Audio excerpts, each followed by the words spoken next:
Order, please. Will everyone please rise for the flag salute? Pledge allegiance to the flag of the United States of America and to the republic for which it stands, one nation, under God, indivisible, with liberty and justice for all. Tonight's a rather unusual night in a couple of areas. For those of you that are social distancing, if you want to take the masks off, you feel free to do so. And thank you all for attending. The meeting is being, was it telecast? Is that the correct word? And there are people who will be calling in to ask questions at the appropriate time. So just kind of bear with us if you could on a lot of things, okay? Could we have the sunshine law, please? Notice of this meeting was published in accordance with the Open Public Meetings Act.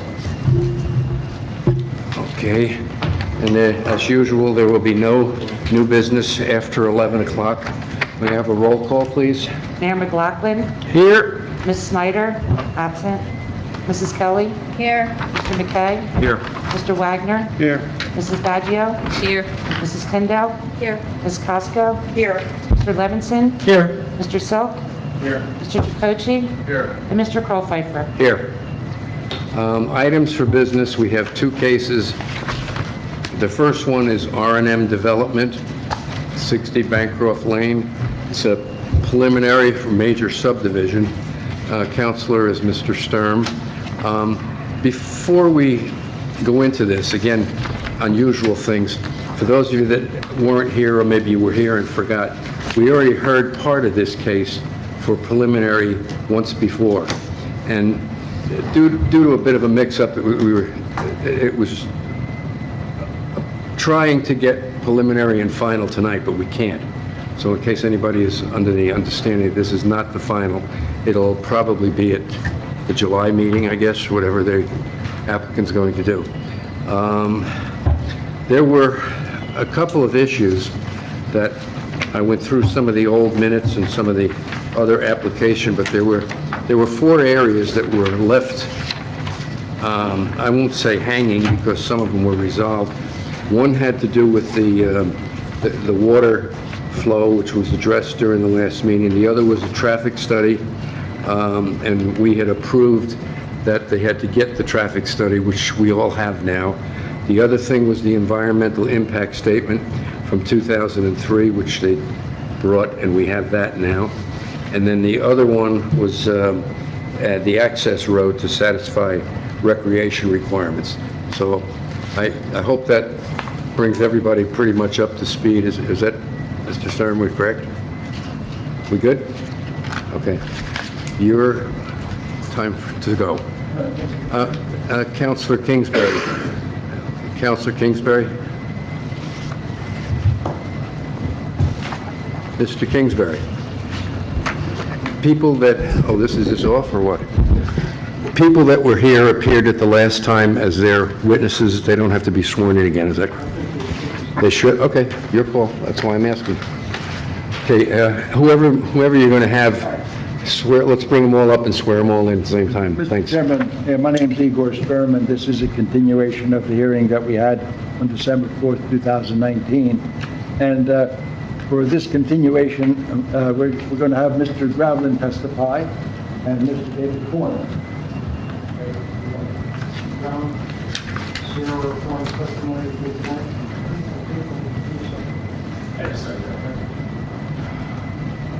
All right.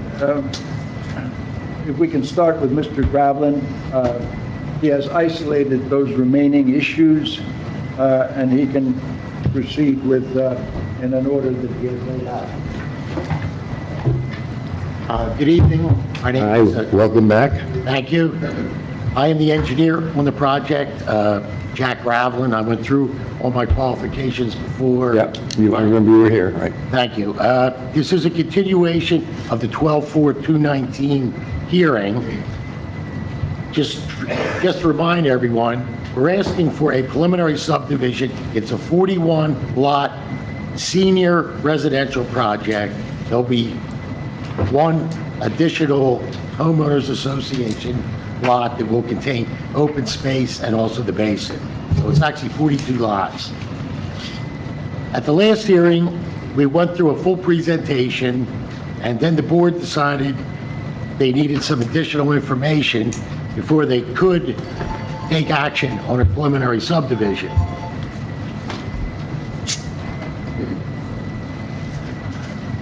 First piece was a traffic impact study. We have prepared that, and our traffic engineer will also be presenting that following my testimony. The second thing was to submit the previous environmental impact statement, and I also printed out a page from the DEP website that indicated there are no threatened and endangered species or areas of special concerns within our building lot. And I supplied that map to your consultants also back in February. The third piece that we did, I hired another engineering consultant to do a groundwater mounding study. That was to determine whether or not there would be any impacts on the basements to the adjoining property owners along Wharton Place and also Bancroft. And that was submitted also back in February. No, that was in April. That indicates there are no impacts to their basements. And while it's a very detailed calculation, it is rather simplistic to look at it, that the bottom of our basin is actually below the level of the basements of the adjoining properties. It's a well-drained soil. We've never encountered groundwater out there. So although he went through the formal calculation, it's actually pretty easy to visualize that the water will never be able to build up to an elevation higher than the existing basement elevations. So that was also submitted. Excuse me, you just said it'll never build up higher than the existing basement.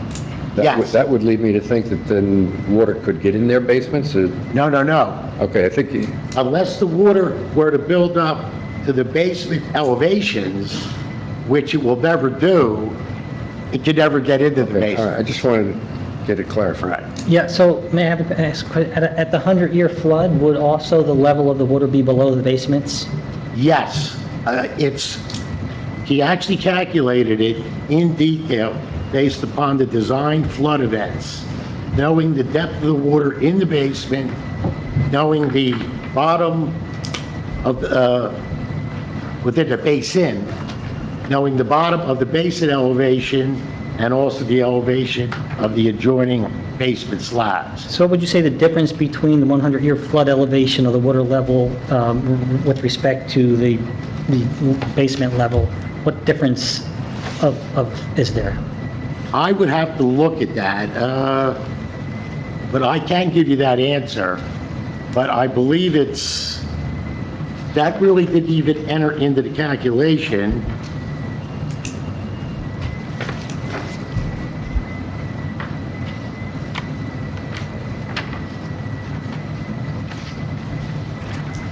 See if he pulls that out.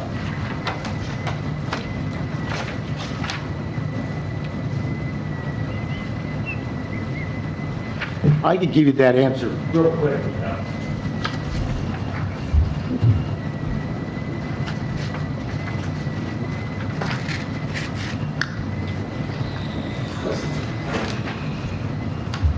You know, while our engineer is working on that, you work on that. Marty, do you take any issue with the calculations that we're talking about? Do you have any issue with the calculations? The calculations for that? Yeah, the calculations he's relying on, or his sub-engineer is relying on.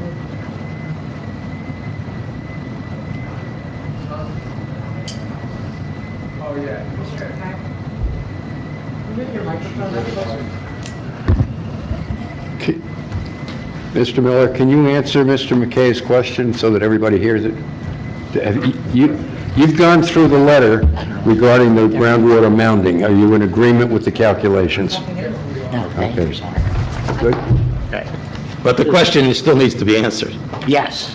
To answer your question, the water level within the basin during the 100-year storm event will build up to elevation 34.89, which is roughly 6 feet above the bottom of the basin. How far below the bottom of the basements? Oh, that's the highest or the lowest one is approximately elevation 32. However, it's hundreds of feet away from the basin location. And what all the infiltration is primarily through the bottom of the basin, which is at elevation 28. So the calculation certainly takes into effect the lateral distances involved in any kind of a groundwater mounding. And it clearly shows it'll be well below the basement elevations when you get out to that lateral distance. Okay, that's standard engineering calculation that you're using, percolation versus distance? Exactly. Although it's a rather complex one, I don't even have the software, and I sent it out to another engineer. It is a pretty standard calculation. But still, given the distance of or the depth of the basement relative to the elevation at the 100-year mark, the basement is still about 2 feet below the 100-year elevation? It is 2 feet below the peak elevation within the basin. Yeah, okay. And I know you're saying that it's going to dissipate over the distance given the percolation rate that you're calculating. Yes. Based on. Yes. Okay. Okay. Mr. Gavlin, before we leave this subject, you might just have it read into the record, next to the last paragraph in his letter. Sure.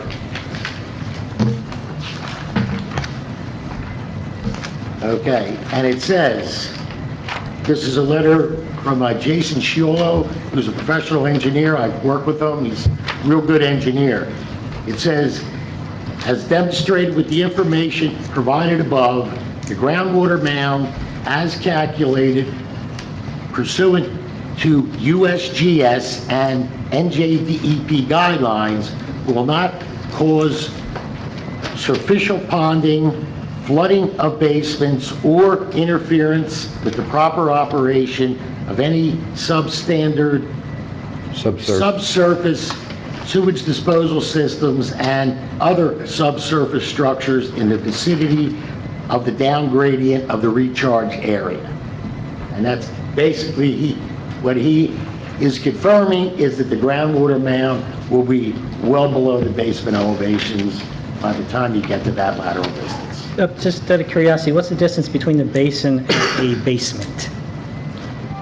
Let's see if he has that one. The basin and the what? I could certainly show it on the plan here. He was indicating,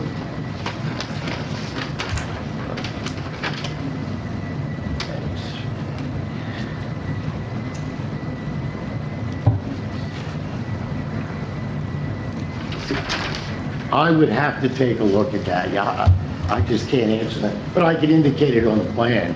I mean, it would just be nice to have a distance so we get a novice sense of distance.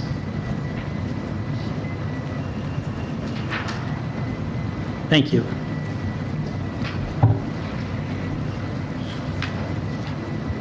Okay, this is the subdivision plan that has been submitted, and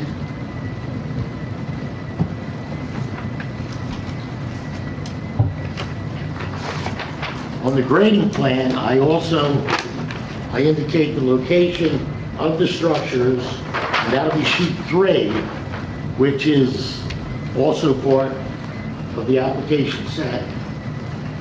It's on a 50 scale. And I can start up at the top which would be number 9 Wharton Place, to the bottom of the basin, to the corner of the house is about 140 feet. Number 7 Wharton Place, the distance from the closest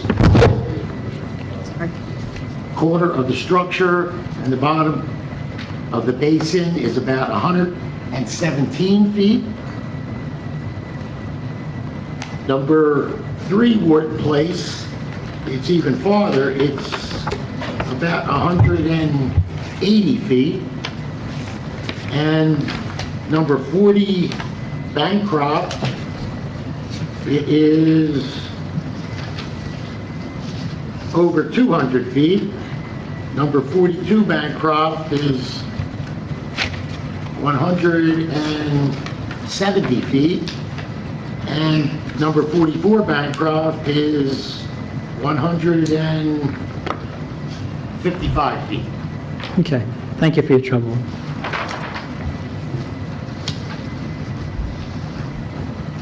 The last thing was the park access road. We had agreed to that, and the board had approved it in lieu of recreation. We would supply an easement and also construct an access road to the back. We, following an actual meeting with the board's professionals and subsequent submittals and reviews, we have completed our design, and I believe they are satisfactory to the board professionals. We will be installing a curb and sidewalk on the north side, a swale with an inlet on the south side, which will connect into our drainage system, an extension of the proposed sidewalk within our development on the east side of the entrance road, and we are also installing pedestrian crossings and handicap ramps to connect the proposed sidewalk on the park access road to the new sidewalk we're installing on the west side of the entrance road. And we are constructing the subbase and also the initial paving base. The only thing that will not be installed by us is the final 2 inches of the top course on the road. And that makes sense. The reason is, we're gonna build this road, you're gonna be running your trucks back and forth to build this park. After it's all completed, you can top that road with 2 inches of pavement, and it'll be a brand-new road. As opposed to putting the 2 inches of top in, that'll be torn up by all these trucks going in and out, and at the end, you'll have a completed road. I have a question. Is that something that we could request that they do later, to top it after all the production and the building is done? That would really be at the board's discretion. When Marty and I met with them, and I will say, we did have some of those design discussions. They made some of the pedestrian enhancements, as well as the design cross-section, and some alignment changes that we talked about. Jointly, we talked about that issue of, if the applicant paves it initially, any construction trucks would destroy that surface course. So it would really be the board's discretion if you wanted to ask them to defer that. The hard part might be, it could be many years before the town actually constructs that park, and the bonding associated that, it would have to be done separately. So there are mechanisms where that could be done. So it would really be kind of up to the board. Okay. Thank you, Scott. Yeah, I really don't think we should encumber that project with paving right now. It doesn't make sense, and it's just, it's an added expense. It's almost an off-site improvement. Has nothing to do with this project, and I would ask the board to forego that added expense. And I appreciate that sentiment, of course. And I can also tell the board, it's a very minimal cost as compared to the rest of the project that we're putting in, you know, with the new curb and the new base pavement. We're actually building it to a public street specification with the exception of the top 2 inches. Right, I think the applicant was generous in agreeing to provide that road. And I think the town is doing very well getting that easement and that road out to that park. And there's one remaining issue I'd like to discuss with the board. Your engineer, Marty, asked that I quantify the volume of water that will be entering the downstream lakes from our site. And at the last hearing, I went into that pretty extensively as to how we were doing it, why we were doing it. The basin has been designed to entirely impound and infiltrate all runoff from the 2-year storm event as well as the 10-year design event. In other words, the water that comes in won't go out. It'll be infiltrated into the ground. There is a small discharge planned for the 100-year storm event, just to give the board a sense of the volume. If somehow the entire drainage system were to fail and the entire 100-year storm event went into the lakes, it would result in a 1.9-inch rise in the level of the lakes, and it's about a 25-acre area of lake. So we're only talking less than 2 inches. I don't expect that to, of course, ever occur. If you look at it from my design perspective, the amount that I am letting out during the 100-year storm event, if you spread that across the area of the lakes, it's less than 1/4 of an inch of water. Insignificant, no impact, and that is only to give the board a sense of how much water will be going to the lakes as a result of the development. We had also agreed to provide a number of other things as part of the approval last time. We continue to agree to provide that as part of any conditional approval. Now, I would like the traffic engineer to go through that, but I'll be glad to answer any other questions in the meantime. Board or any professionals have any questions? Okay. Just 2 things for clarification, Mr. Chairman. The plan that Mr. Graveline referred to was the proposed park access, drive, and pedestrian plan. Just as a housekeeping, that was last revised June 4th, 2020. I know that sometimes distribution through remote and through the last 3 months has been difficult. And that plan has addressed those layout comments that Marty and I had. Secondarily, we also looked on the NJDEP GeoWeb at the landscape mapping and confirmed that there are no threatened or endangered species or federally listed species on this property. A couple properties over to the east on the Kleiner property associated with the wetlands and transition areas associated with the creek, there are some mapped habitat, but there is nothing on the parcel in question, so we concur with his testimony in that regard. The last thing for clarification is just on the number of lots, just so the record and the resolution can be clear. There will be 41 residential building lots. There will be 1 open space and basin lot. There will be another lot located on the east side of the property that will provide a pedestrian pathway between 2 houses to access the municipally owned property to the east. There will be an additional lot and/or right-of-way at the discretion of the township that will be the park right-of-way and access driveway.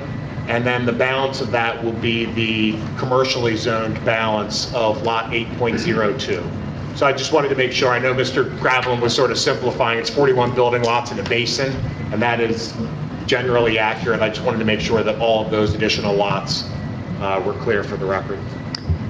I don't know if you're the one I have to talk to right here.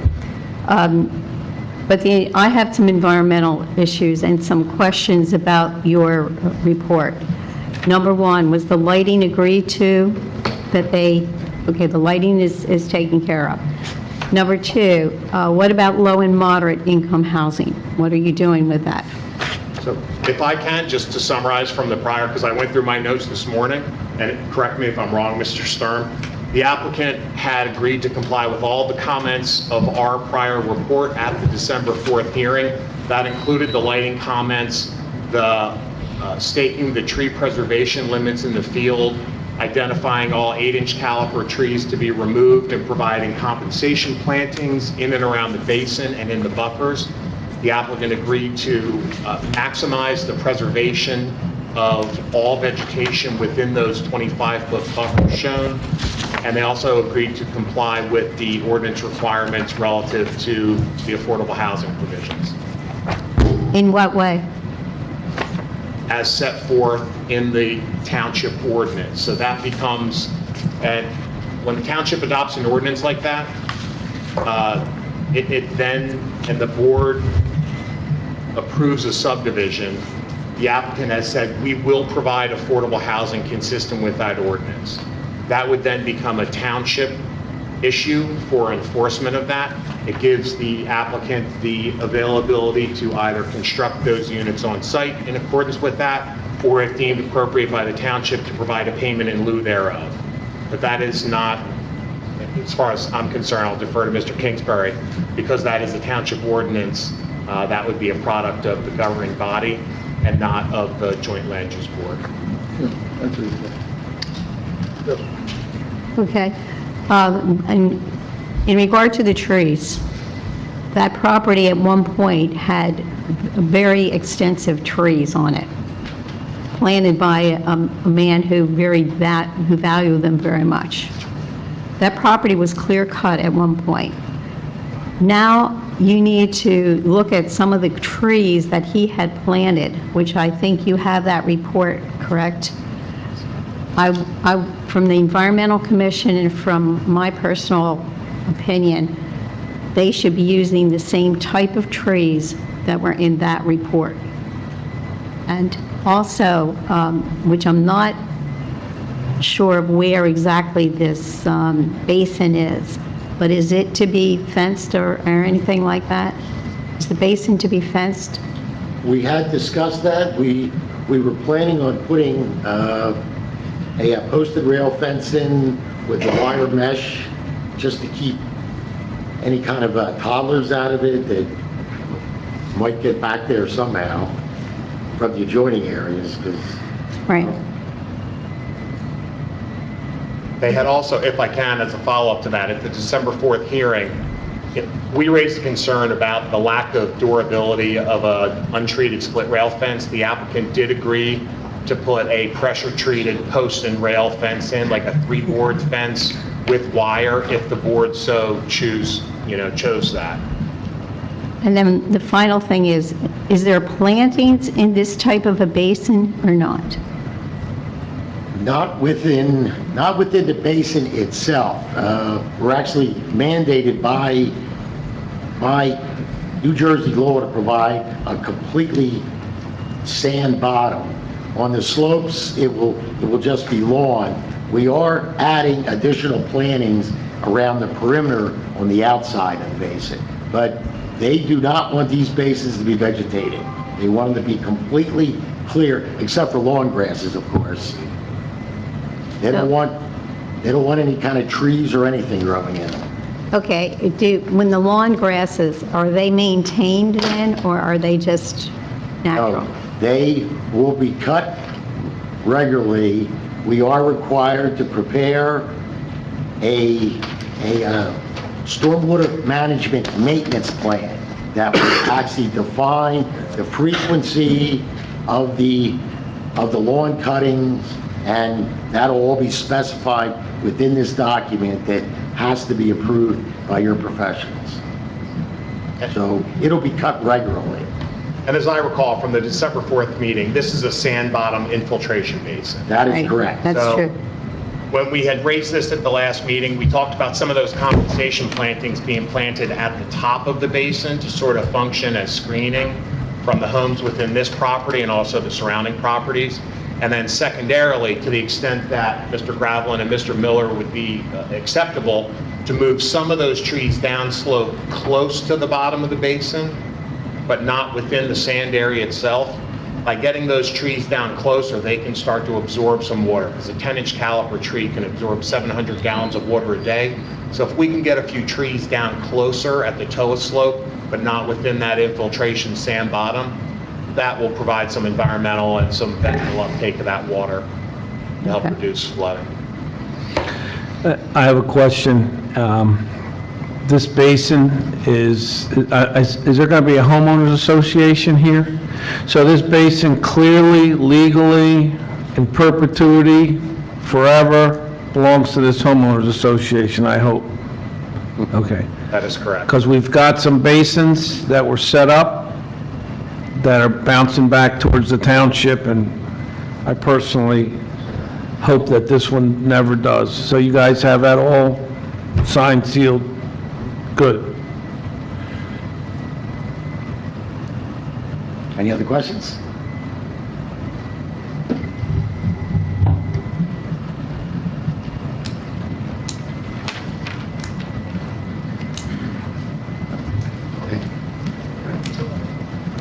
You going to the traffic study now?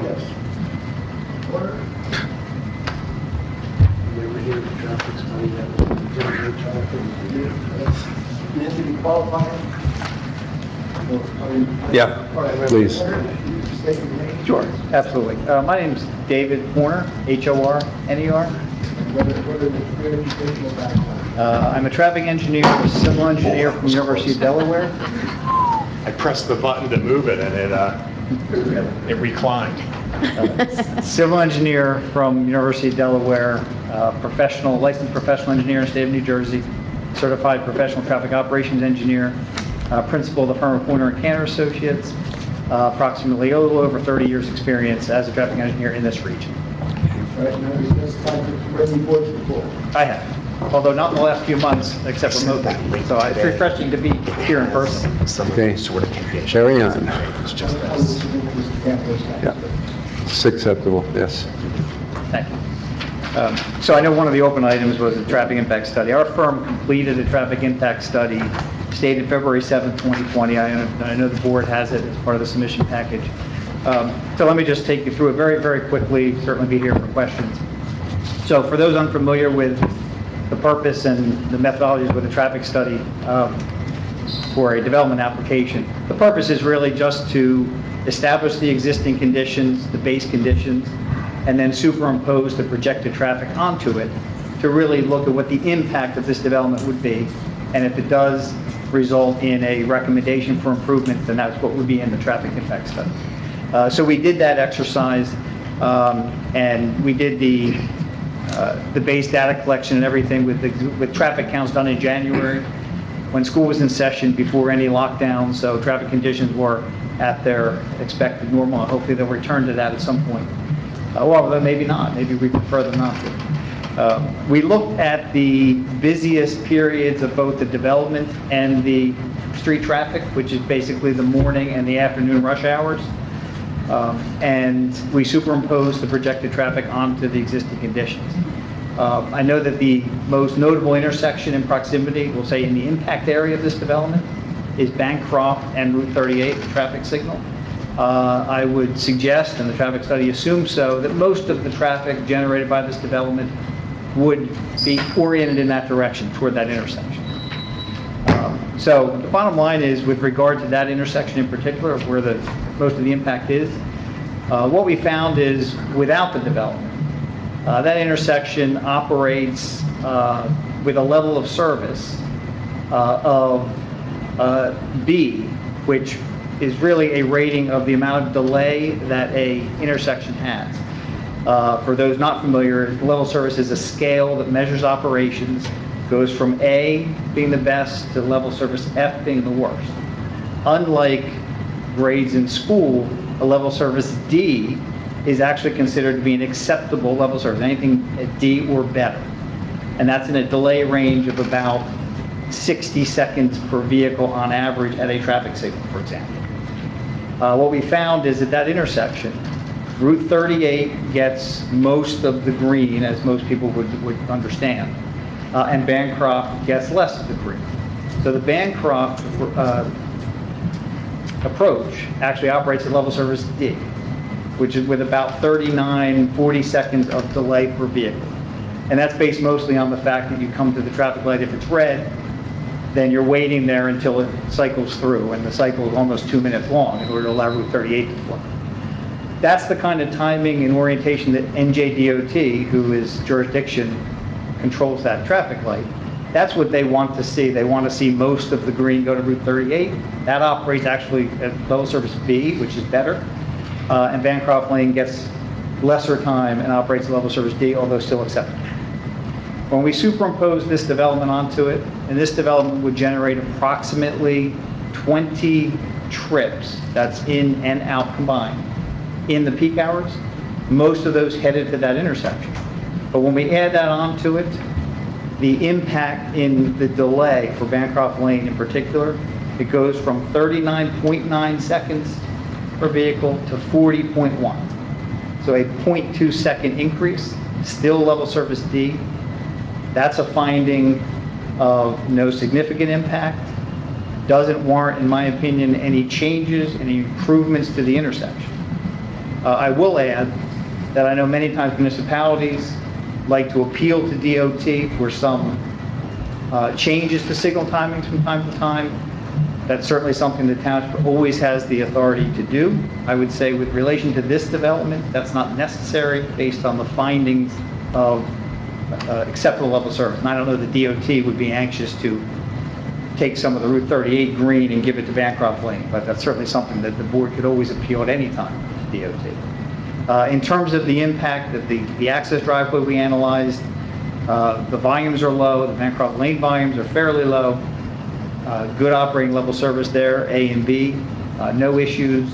So our finding was that this, from a traffic perspective, does not create any issues, no adverse impact, and the design that's shown on the plans for the access intersection is appropriate and safe and efficient.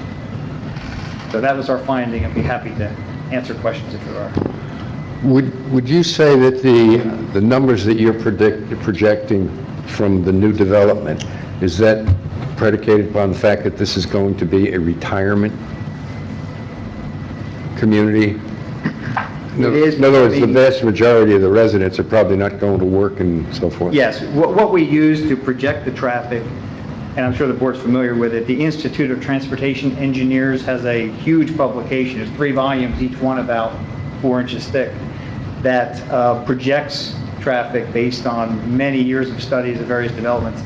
We assume this as a senior adult housing, which is what it would be characterized as by ITE, and projected the traffic based on that. And it comes out to approximately 21 trips in the morning peak hour, that's combined in and out, about 24 trips in the afternoon, understanding that there's also some trips after and before those hours. This is just the highest single hour. Okay, thank you.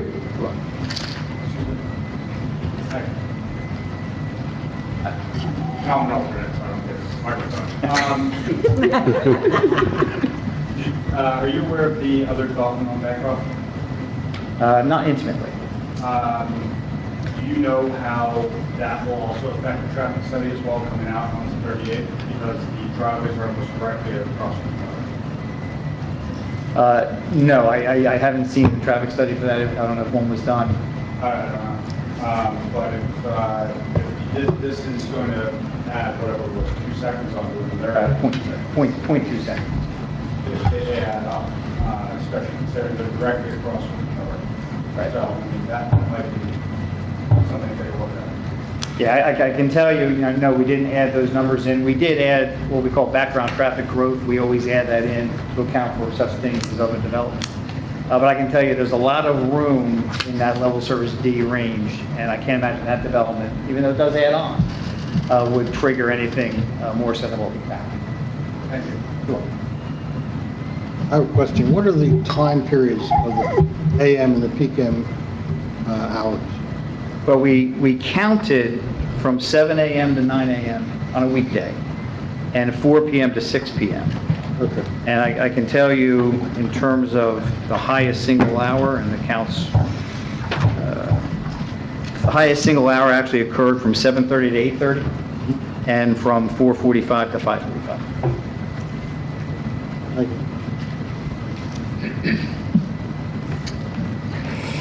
Tell me what page that was on. In terms of those times, Yeah.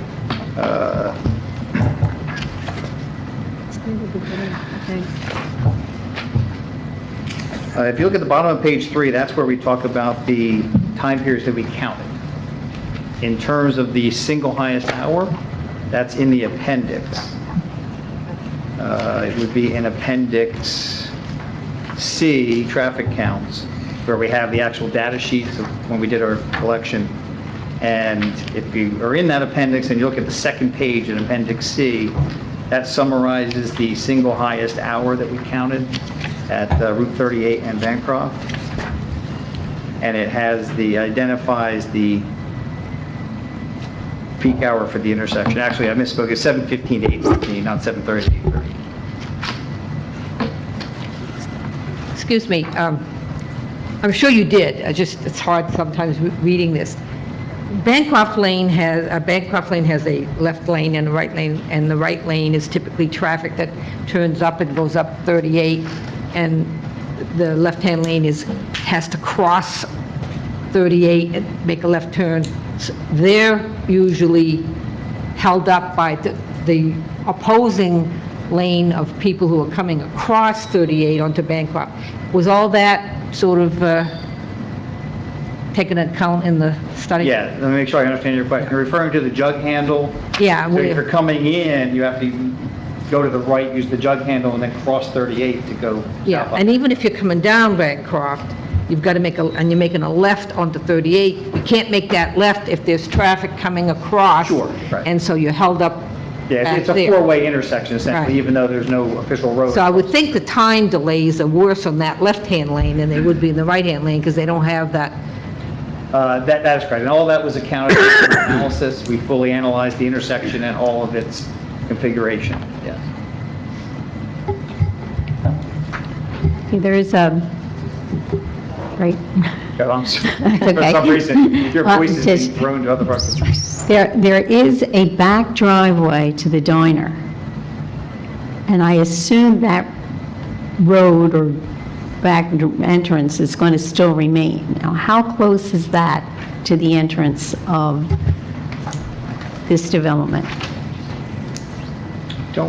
I don't know the answer to that. I don't know if there's a plan that we can scale it from. For those of you that have this map, the June 2020 map, it does indicate, and it answers it.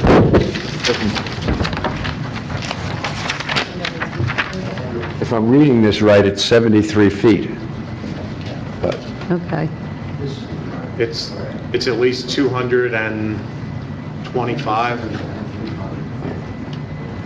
then I'm not reading it right. Jack's scaling it at about 350 feet, center to center between those two. 300 to center could be. Okay. Thank you. You're welcome. Here, here.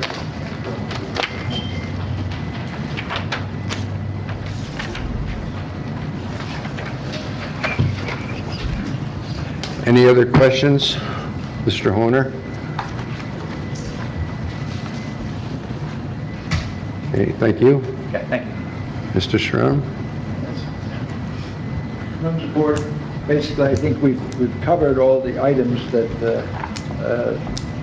were remaining over the reason for the continuation of the hearing of December 4 of 2019. As your planner indicated, we went through all of the points that were raised, and we put on the record, our agreement to everything, frankly. So we'll work on this, to finalize all the items that are covered. There's one question that I don't know how your ordinance works with regard to permission to perform certain land preparatory work, but I would assume that it's involving as far as the preservation of certain trees, and if there's a permission that can be granted for us to perform some preliminary land preparation work, we would appreciate that if the board has that inclined to do so. Define that statement. Well, one of the things we're concerned is that we're going to need to survey, in other words, prepared lots. The finalization of all the lots for the final. And that would involve certainly certain removal of brush and certain removal of trees, and just preparation of the ground based on the contours that were provided. I would assume that it would have to be in compliance with your ordinances as far as tree diameters that had to remain, and permits for whatever's needed. Have you taken a tree survey of the remaining property? How do we do a tree survey? Yes. I really don't know. Ask somebody who's I don't believe they have my notes, and the minutes from the December 4 meeting indicated that prior to clearing, they would inventory the number of 8-inch caliper trees and then provide a calculation for compensation restoration of those. The applicant did also agree, and the one thing that would have to be accomplished as part of this process, we had recommended, there are some areas where it looks like they may be able to modify their grading and actually preserve some additional trees outside of the individual homeowner lots around the perimeter. So as a condition of approval that they've agreed to make those modifications, those plans would have to be updated to show the clearing limits. The clearing limits would then have to be staked in the field and approved before they could do any clearing at all. I would defer to Marty. I don't know whether or not Hanesport's ordinance allows them to do clearing and begin that under preliminary approval before any bonding is in place. Yes, they can. We can condition that. Well, we'll work whatever is reasonable and necessary, certainly. Between that and consistent with the state bonding law, which I think allows you, prior to the posting of other bonds, post a restoration bond. So I think that there's a mechanism that we can do to protect the town, but still allow the applicant to proceed with some of that clearing based on the plan revisions that are necessary to try to preserve as much as possible. All right. At your pleasure. Okay. Any other questions from our professionals or board members? Scott, there's no open issues on your end? Marty, nothing on your end either? They were all addressed at the prior hearing. Okay, and I wasn't here for that one, okay. Okay, I have to defer to Mrs. Tiver. How are we handling public comment? Here first, phone first? How's it? It's here first. Here first. Okay. So I'm going to open the meeting to public comments from the audience. Anybody? Yes, come forward. Counsel, if you could also state your name and be sworn in. Yes, Deborah Playa, 50 Bancroft Lane. You swear or affirm testimony here will be the truth, whole truth, and the truth so help you God. I do. Could you give me your name again, please? Deborah, D-E-B-O-R-A-H, Playa, P like Peter, L-A-I-A. L-A. I-A. Thank you. Good evening, ladies and gentlemen. When we were here in December, and some of you were not present, there was another issue which unfortunately, and for some unknown reason, is not reflected in the meeting minutes. That issue is an easement. In fact, it's not just one easement. It's 2 easements. Can you step closer to that microphone, please? Sure. Just only because we've got other people Sure. outside the building. There's an issue of an easement. Their design calls for an easement between 7 Wharton Place and 9 Wharton Place. I did a title search. The only easement, and I brought this to the attention of the board when we were here in December, the only easement that's recorded was one that was done by Quaker in January of 2001, and on page 7, it explicitly states it expires in 7 years. That was in 2008 it expired. Because easements create interest in property, they have to be recorded. There's 2 exceptions, and by implication or by adverse possession, which doesn't apply here. So, but because they have to be recorded, I also pulled the deeds for the homeowners at 7 Wharton Place and 9 Wharton Place. Here's one for the persons at 7 Wharton Place, and this is the deed for 9 Wharton Place. There is no easement in these deeds either.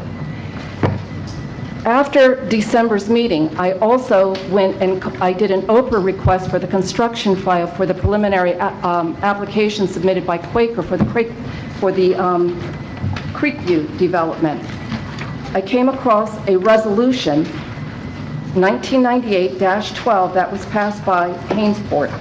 On page 6, and I've got extra copies if anybody needs a copy of it, it says, "All open space, including the lake, shall be owned and maintained by the homeowners association to be formed by the applicant/developer.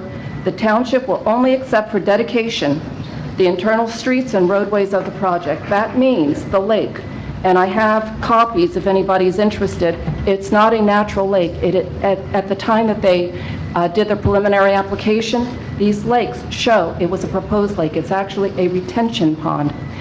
It's private property. It's owned by the homeowners association. That means they need a drainage easement to discharge any water into that pond as well, and they don't have that.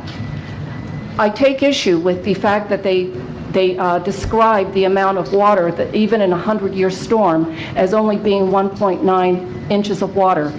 Anybody that lived here in 2004 will remember we had our 100-year storm. We had 6 dams that burst, and it sent water all the way down the Rancocas Creek, and it included flooding of all of those properties that surround the pond. So I don't know what if we have another 100-year storm, and we have flooding in the Rancocas Creek, and then we have water from a development that's being proposed by Diamantis, and then we have another development that's across the street from Pep Boys. I don't know, in the absence of an engineer's report that is specific to Creekview's pond, I don't know what impact their stormwater runoff is going to have on these homes. What I can tell you is that not only did this resolution address the pond, turning ownership over to the homeowners association, what it says on page 5, since some lots will be impacted by either wetlands or wetland buffers, the applicant shall be required to provide reasonable and meaningful disclosure to future purchasers of impacted lots by way of disclosure at the time of sale, as well as placing a deed restriction in deeds for those lots so affected. As a lawyer, what that says to me, it's putting everybody on notice of the potential for property damage by way of flooding. So I think that they haven't shown that they've gotten an easement. I haven't heard anybody say that they've spoken with the homeowners. My understanding in speaking with the homeowners is that they are not going to give an easement. And I know that the measures are participating online. I believe that the persons are also participating online. But in any event, they don't have an easement, and they need an easement before they can go forward with the design. And without an easement, it's a very significant design defect in their project. Thank you.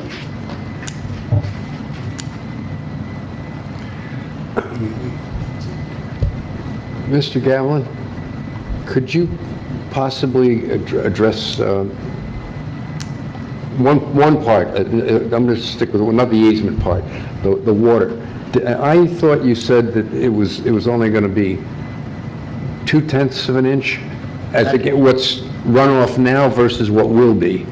That is correct. Okay. What I had indicated to the board was the level that the water would increase in the lakes as a result of our development, not upstream from up the Rancocas, not from the new developments going in on the other side of Bancroft, only from our development, our 9 to 10 acre development will raise the lakes less than 2 inches if it all fails, which it's my opinion will never occur, less than 1/4 inch based upon how we are slowly letting out a very small amount of water during the 100-year storm event. So, as far as the easement, we have an easement. It is on the recorded file map. We, back over 20 years ago, we met with Quaker. We had worked that out. Quaker indicated an easement on the file map on the final plan of lots that is recorded at the county. They also installed a sewer main through that easement that exists out there in the field that we will be connecting into. So the easement absolutely exists. It is indicated on the file map. Would you be kind enough to show that to council? Have you seen this? No, I have not. Okay, maybe that'll answer your question.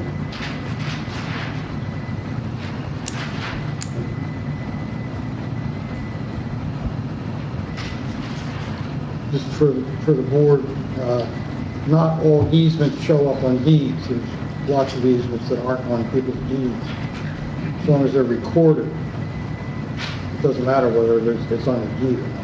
Mr. Godwin, just so we have the orientation, where is that easement? Can you relate it to lots or a street or an intersection or something like that? This may very well be the easement that expired in 2008.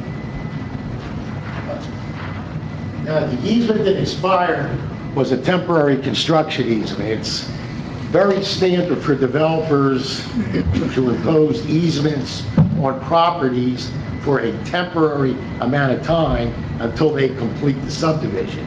This is a permanent easement indicated on a file map, 30-foot wide. It is in between lots.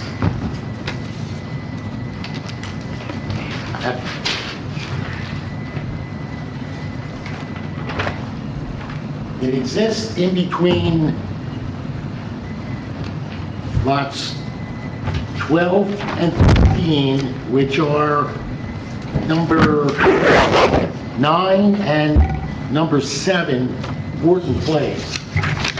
And our sewer and an overflow drainage pipe will go through that easement.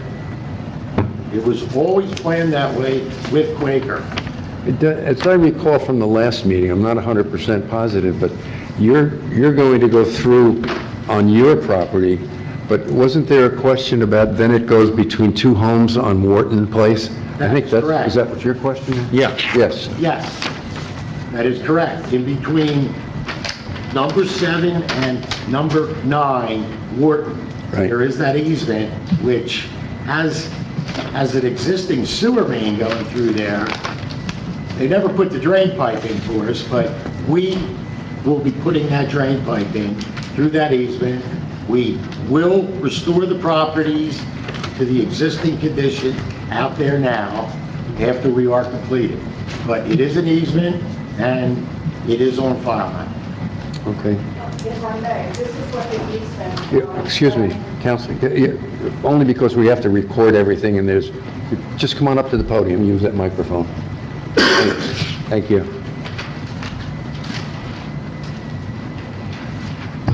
If I may, the easement that I'm referring to, it says, declare and intends to complete the development of carriage homes at Creekview and the woods at Creekview to construct 81 fee simple townhomes and 159 single-family residents on the lots in the property.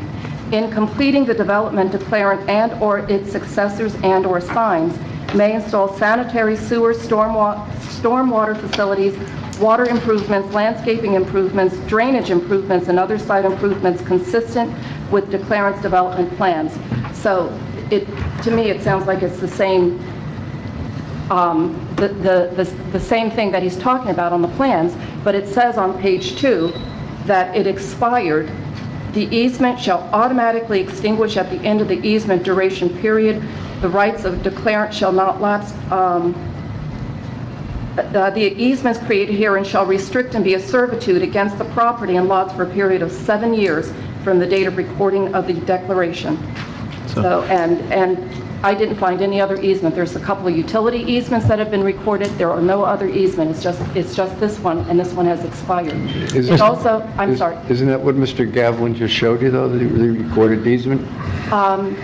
I don't, if that's the easement that's memorialized in this easement, it's expired.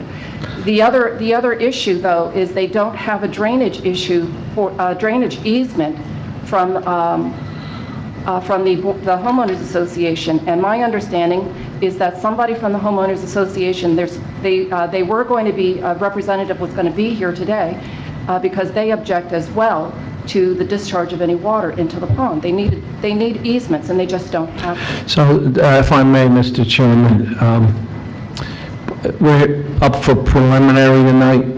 Bob, can you look into this easement issue and assure yourself and the board at the next meeting that everything is properly recorded?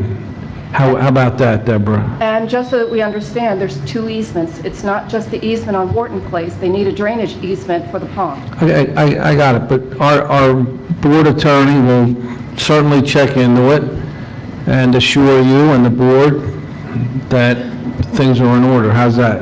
Okay, thank you. Thank you. Could I ask you, if you have those documents digitally, could you send them to Paula Tiber Sure. so she could send them out? Sure. Okay. I have extra copies if you want it now. I think digitally would be, You have them with you? And your point is well taken, and I think it's protecting everybody to look into this and make sure things are correct, so thank you. Could I, ma'am, could I have one, please? Could I have a copy? Oh, sure. What did you need a copy of? I've got copies of a lot of stuff. The easement? This is the easement. Okay. Do you need a copy of the resolution to turn the pond over? No, I don't. 12. Pretty sure it's still.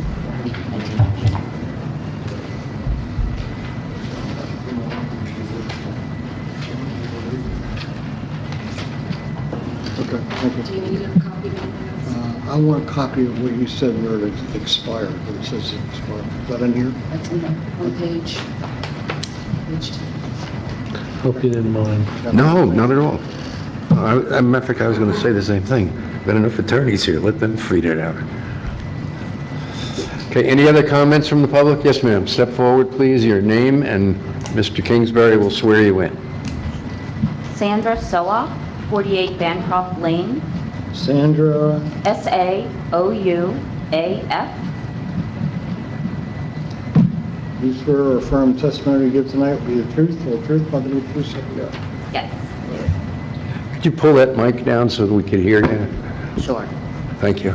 So, thanks, and I object to the granting of this application by R&M Development LLC for the following reasons. First of all, as a member of the Creekview Homeowners Association, R&M has no legal right to access or use the Creekview Lake or the Creekview property as they're proposing and is objected to by Ms. Playa and others in the neighborhood. Secondly, the environmental impact is very significant. So I've lived at this location for the past 3 years, and several threatened and endangered species are present on this property that is the subject of this proposed major subdivision. And these are listed by the New Jersey DEP. And they include the barred owl, B-A-R-R-E-D owl, and the red-headed woodpecker, as well as certain dragonflies. These and other threatened species suffer from habitat loss. And the barred owl, as well as the red-headed woodpecker, have been reported to the New Jersey DEP. They would not have shown up on your February 2020 list that you provided to the board, the applicant provided to the board. This NJDEP website hasn't been updated since at least 2017. So also, it was noted at the last meeting that the date of the last environmental impact study that was done on this proposed property here was in 2003, which is 17 years ago. Things change. I have seen these species, and I think there may be other species of concern as well, and they're definitely listed on the New Jersey threatened and endangered list. Thanks. Okay, thank you. Any other public comment from within the room here? Okay, there being none, we'll move to the external.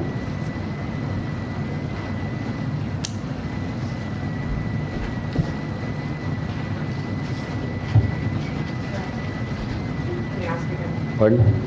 You could ask the audience if there's any, This audience? no, on the remote. Oh, okay. I'm sorry. All right. Those of you that are on attending this meeting remotely, is there anyone, public comment, have a question or point they want to raise? Yes. Hello? Hello? Hello, go ahead. Yes, hi, this is John Mazer. I'm over at 9 Wharton Place, and I wanted to talk about the easement which runs through my property. I have to swear him in. Okay, you have to be sworn in, sir. Sir, can you hear me? Yes, I can. Do you swear or affirm the testimony you give will be the truth, whole truth, nothing but truth, so help you God? I do. Could you spell your last name, please? Yes, Mazer, M as in Mary, A, Z as in zebra, U-R. Go ahead. Okay, Mr. Mazer, proceed. Yeah, hey, so there's just a couple of things. What is our liability with the pipe running through our property line, or through our property, if for some reason it breaks or starts leaking and there's raw storage that starts leaking into the ground? Who's responsible for the repair of that pipe?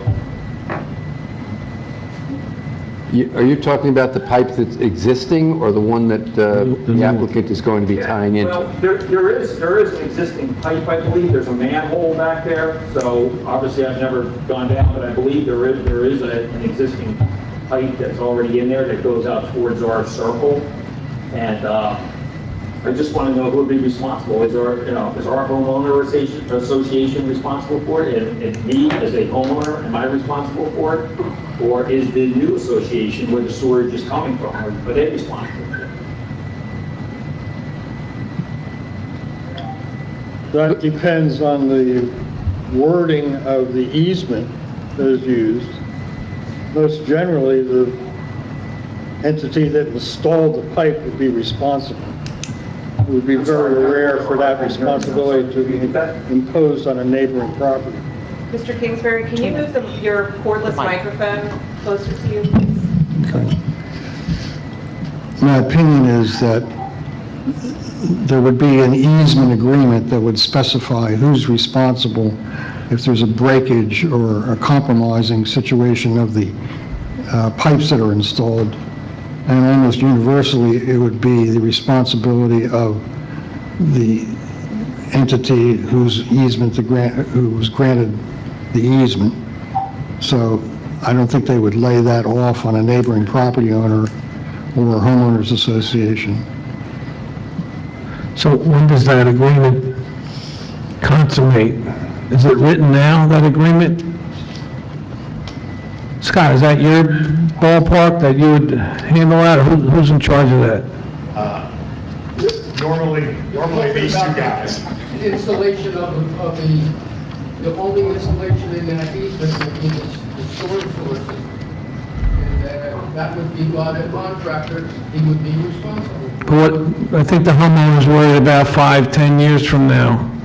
Yeah, or 20 years from now, where, the pipe breaks, it starts leaking, now you have raw storage. Does that create a hazmat situation? The sewer line's already there, isn't it? The sewer's there now. The sanitary sewer line is already in, yes. I think we're talking about the storm. In that easement. The proposed storm sewer would be, the installation would be responsible of the contractor after it's taken over by the association, then it's So then it would be the association? the association, the Senior Citizen Association. Right, the new development. So how do we make sure that easement states that for this homeowner? Mayor, I think as you suggested earlier, as the easements get researched, that language now before the time of final approval, I think between Mr. Gravelin, the applicant, the information that Ms. Playa submits, they can all be evaluated and determine, is it a valid easement and who is responsible, is that language in? But I think at the time of final it would be appropriate.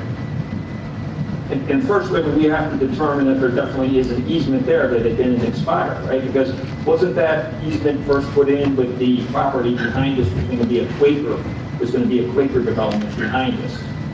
So that expired in 2008. I mean, do you guys know, have you researched, has anybody researched it? I know Debbie has, but has anybody determined if there definitely is an easement there? Yeah, we're looking into that, sir, but I would bet that MUA dotted their i's and crossed their t's on that sewer line. So we're going to look into all that before we grant final. So your interests will be represented on that issue. And then just one other thing then on that. So you guys will, on the next meeting, we'll figure out if what the situation is on the easement then, right? Yeah, that's what we're saying. Yeah, our counselor, Counselor Kingsbury is going to handle If it. there is no easement, I don't want any storage running through my property. Well, it's already there. The sewer line's already there, isn't it? I think he's... We're talking about the storm sewer No line. easement there. If the easement expired, then how can you hook up and come through my property if there's no Well, easement? we'll look at, yeah, that's going to be checked for you. Okay, great, thank you. The other thing is just with the basin. I know you said, the 100-year storm with water.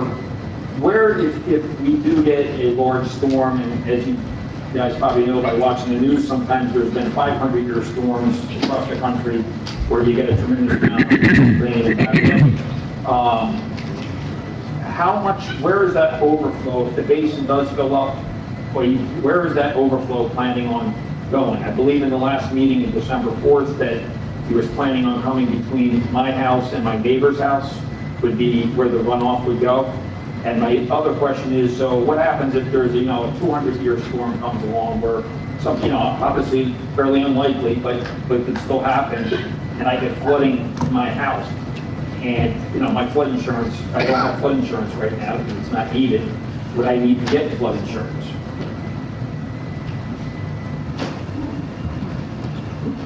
I mean, if my house got flooded in a 200-year storm, whatever, I guess my point is, who's going to pay for that? Okay, the applicant's engineer, Mr. Gavlin, is going to answer your question. The basin has been designed to handle a 100-year storm event, which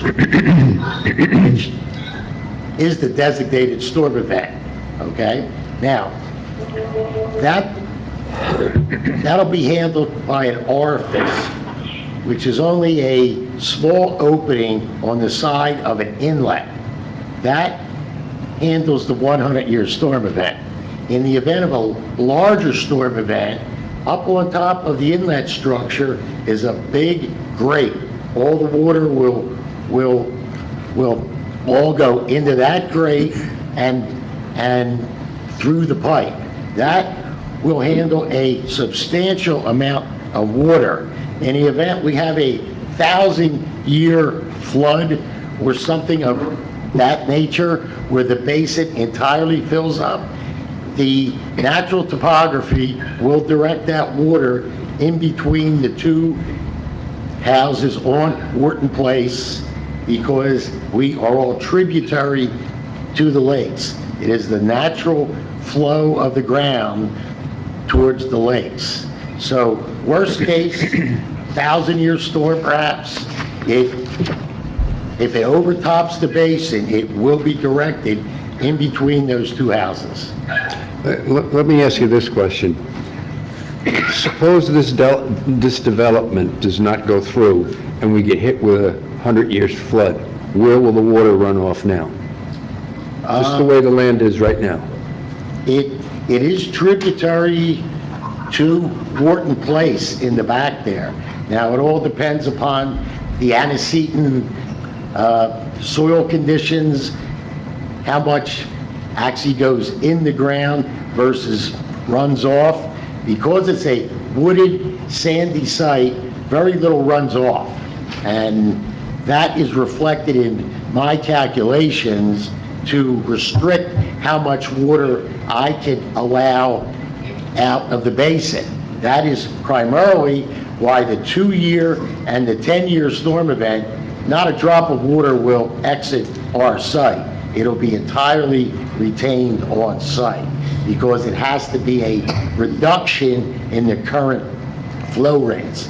The 100-year storm event, it will flow towards the lakes. When all the water builds up in that forest, it will all flow to the lakes, because that is the natural topography of the lands. Okay, thank you. Mr. Gavin, go ahead. Quick question. So are you saying that, given the existing workflow, you are improving the existing conditions? Wow. I'm always hesitant to say that because the boards don't like to hear that terminology. From a strictly numerical standpoint, yes, I am reducing the amount of flow exiting our site into the adjoining properties. So you are reducing the possible risk to the neighbors? That is my personal opinion, yes. We never have any water, doesn't matter how hard it rains, we never get any runoff coming into our backyard.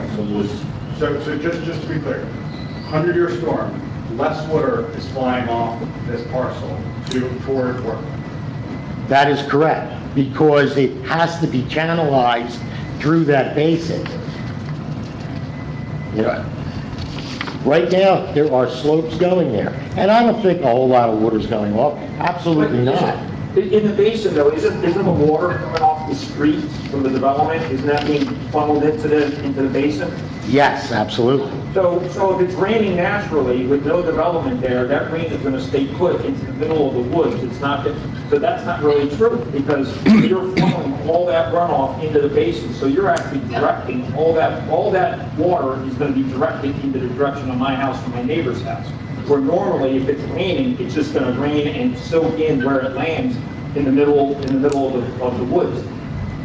Well, you can't say that you're reducing the amount of water. In my opinion, you're gathering it and sending it my way. But that's why you're building a basin.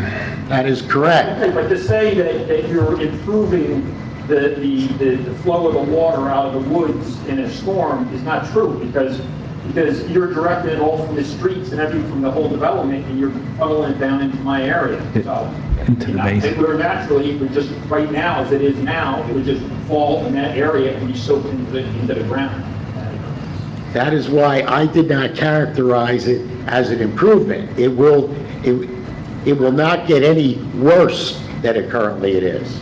We are collecting the water up through a collection system within the streets. All the roofs will all drain into the streets. It will be collected up into a basin and slowly let out during a 100-year storm event. All the other storm events, the water will remain within that basin. That's just my point, again, is that if it wasn't there, it's not going to get collected anywhere. It's going to fall on the forest floor and be soaked in, and it's not going to be heading towards my house.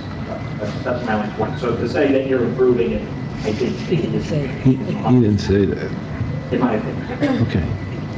Mr. Gravitz, in the 100-year flood event, where you're metering out water through this drainage pipe to be constructed in the easement that we've been talking about, Where does that pipe go? Where does it send the water specifically? It will connect into an existing inlet within Wharton Place, which subsequently, ultimately drains into the lakes.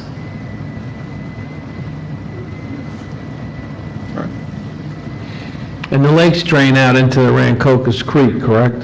Yes.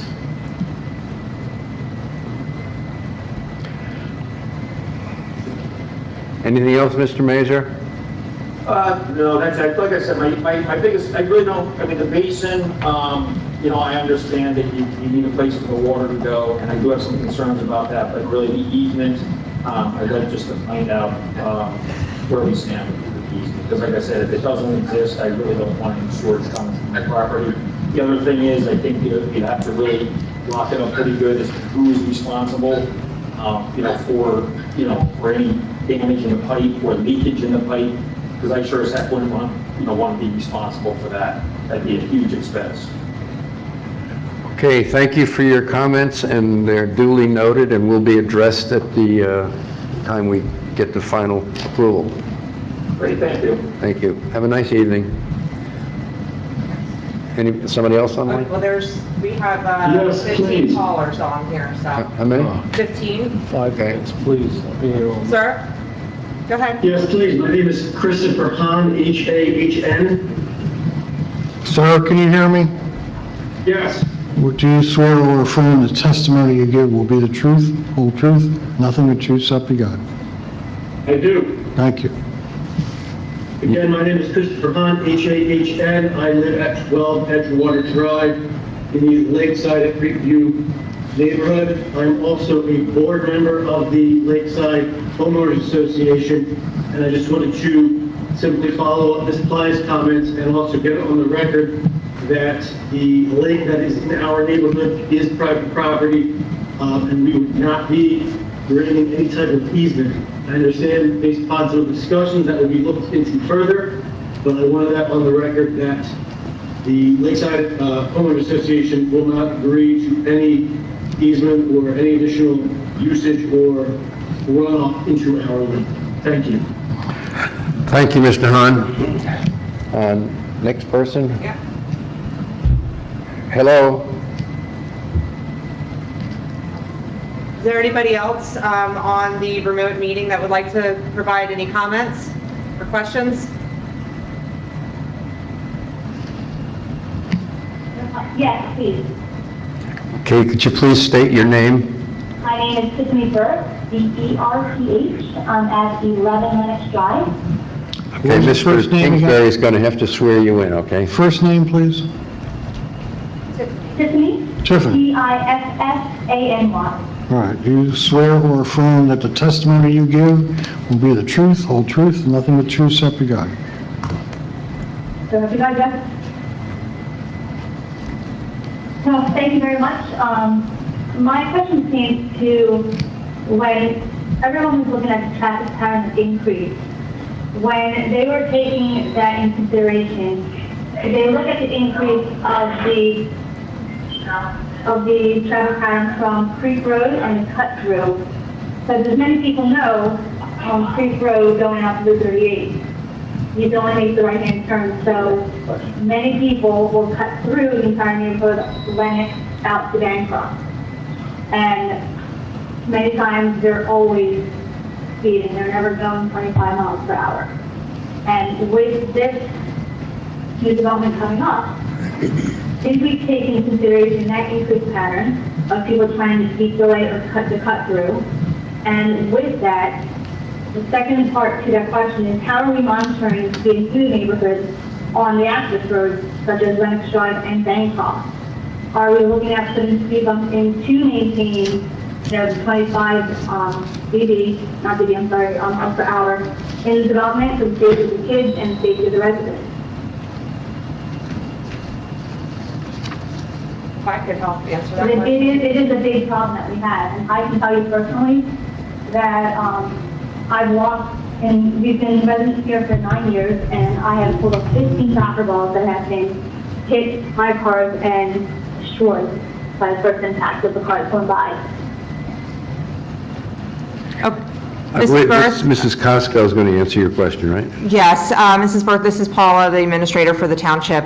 We are actually, beginning in August, you'll be receiving notification, but we received a $500,000 DOT grant to improve that entire stretch of Bancroft, which includes an additional many traffic calming measures, more than what's out there now, which will include one more speed hump, improvements to the two that are currently there, as well as, like I said, additional traffic calming measures. So, the application to DOT was done with all of your concerns, in mind, and the concerns that the township has fielded from you guys for several years now, and a result of the traffic studies that we've done internally with our speed machines.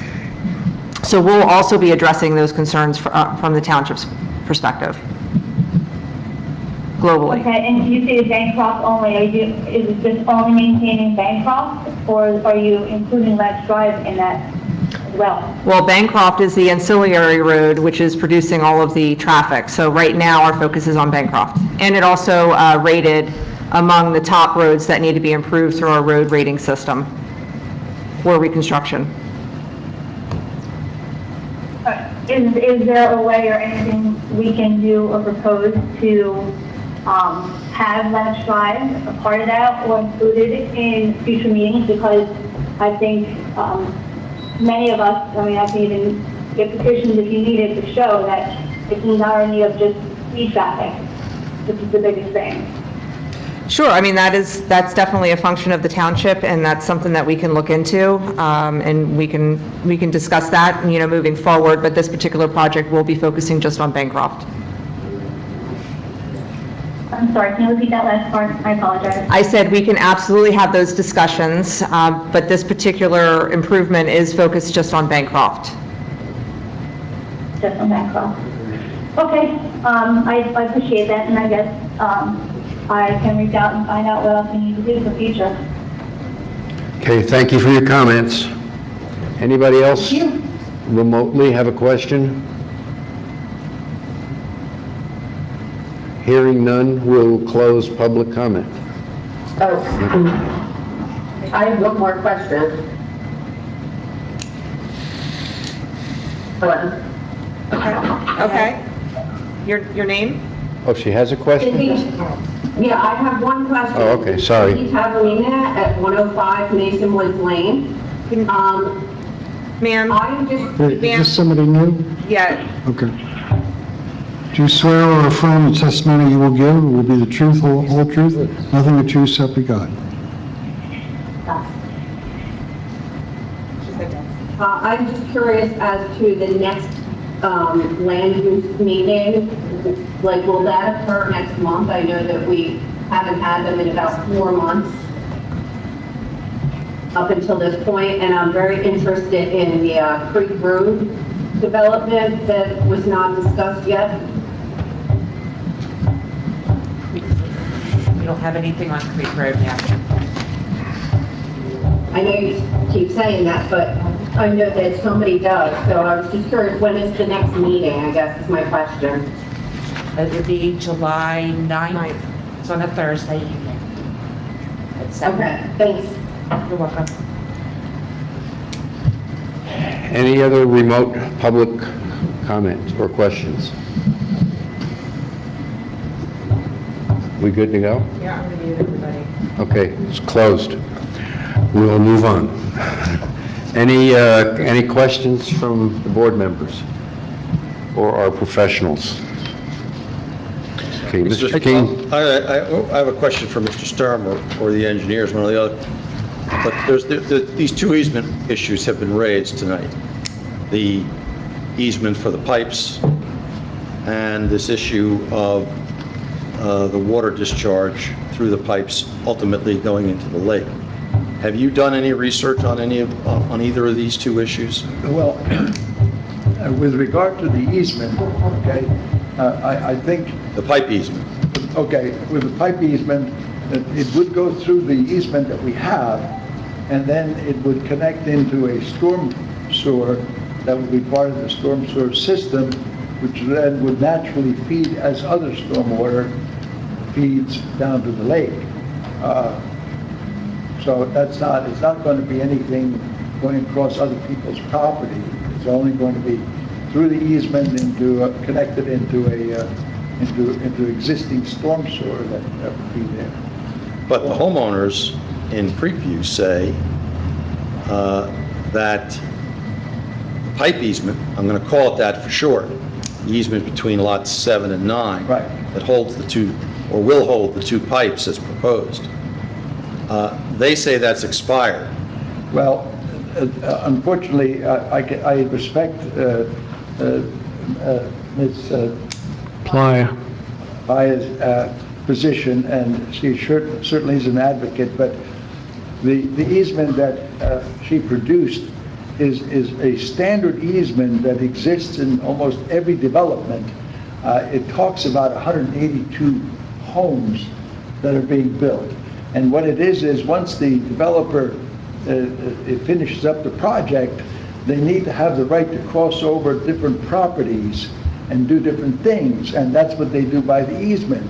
And at the time that they are finished with the development and the streets are dedicated and they basically have left, these easements can't permit it to stay forever. So what they do have an expiration time.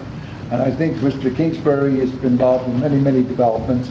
So this easement is a standard easement permitting them to go on somebody else's property and do landscaping, install, plant trees and do other things. It's kind of a cleanup, finalization that developers do, and that's the easement, and they always have an expiration date. Yeah, but we don't care about that easement. We care about the real easement. Yeah, to put it another way, are you suggesting that the easement that Ms. Playa talks about is a different easement than the one that your engineer talked about? That's correct. It has no effect on this easement. Although it happens to be in the same spot. No. The one that Ms. Playa talks about is a general easement that it talks about 182 residences that are being built by the developer. That's what that easement talks about. But both your easement and the easement that she refers to, are they both running between lots 7 and 9? No. The easement Ms. Bly is talking about is a general easement. It has no specific location anywhere except generally over the 182 lot development. That's what that talks about. It doesn't talk about, we have our easement was created by a filed plan at the time that Mr. Diamantis actually owned the property, and also Quaker owned the property. And that easement was created, and the pipe was installed already before then, the sewer pipe. Is your easement, I'm going to call it your easement versus the other easement, is your easement, does it run between lots 7 and 9? Yes. And it's on a filed map. Is it also subject to an easement agreement? Well, it doesn't have to be. I understand. Yeah. But is there an agreement that runs with? As far as maintenance of that easement, I don't know. I'd have to do a research, because at that time there was a cooperation between Quaker and the Diamantis property, and that easement was created specifically for the Diamantis property. If you take a look at the filed plan, it identifies the property as Diamantis, now formerly known Diamantis.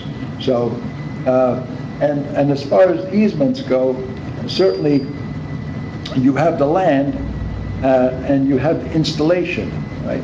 Whoever does the installation in the easement, which is underground, is the owner of that installation, is obligated by law to maintain it, and is responsible for it in case there's some type of a failure or anything else. Again, it's not anything novel. Right, that's Mr. Mazur's concern.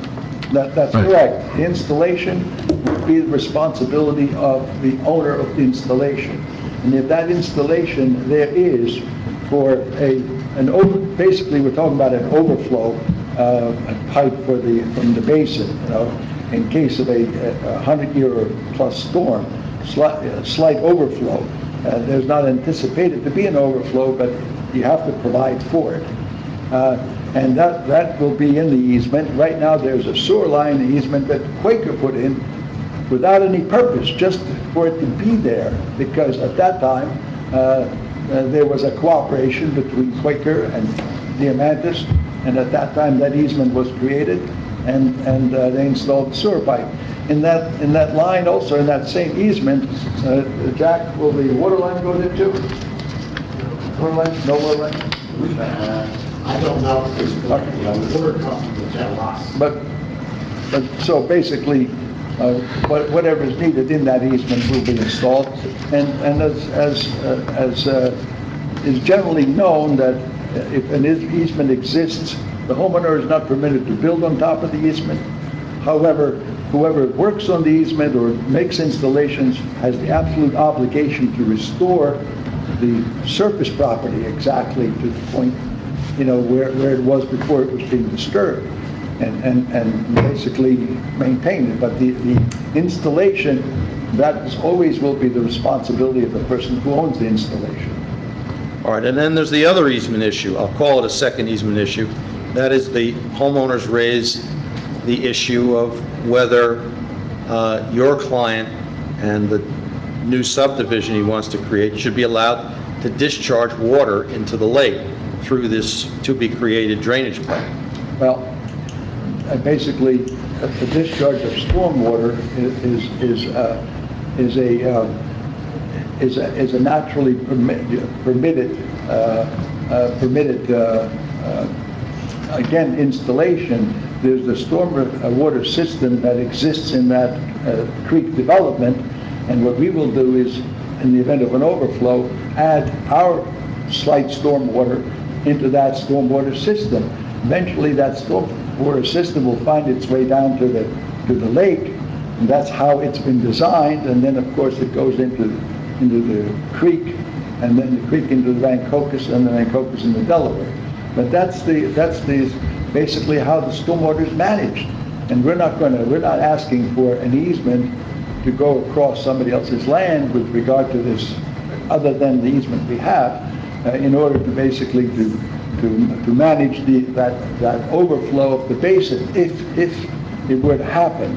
And we're only connecting into a stormwater system that already exists, and I would assume is I don't think it's owned by the homeowner association, but it's probably owned by the public. It's a public stormwater system.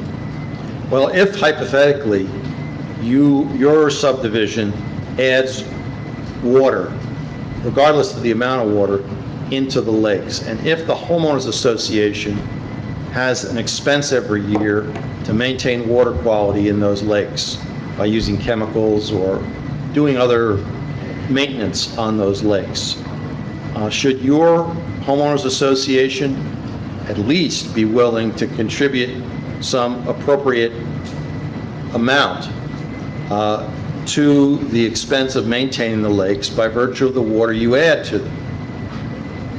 Well, I think that all of this, the stormwater management and the lake that is there and everything's there, I think it's all regulated by the DEP. I don't think that the homeowner association has the right to treat the lakes or do whatever they do in any type of maintenance without permission from the DEP. It's a freshwater resource that exists there, and that's regulated. Is that correct, Jack?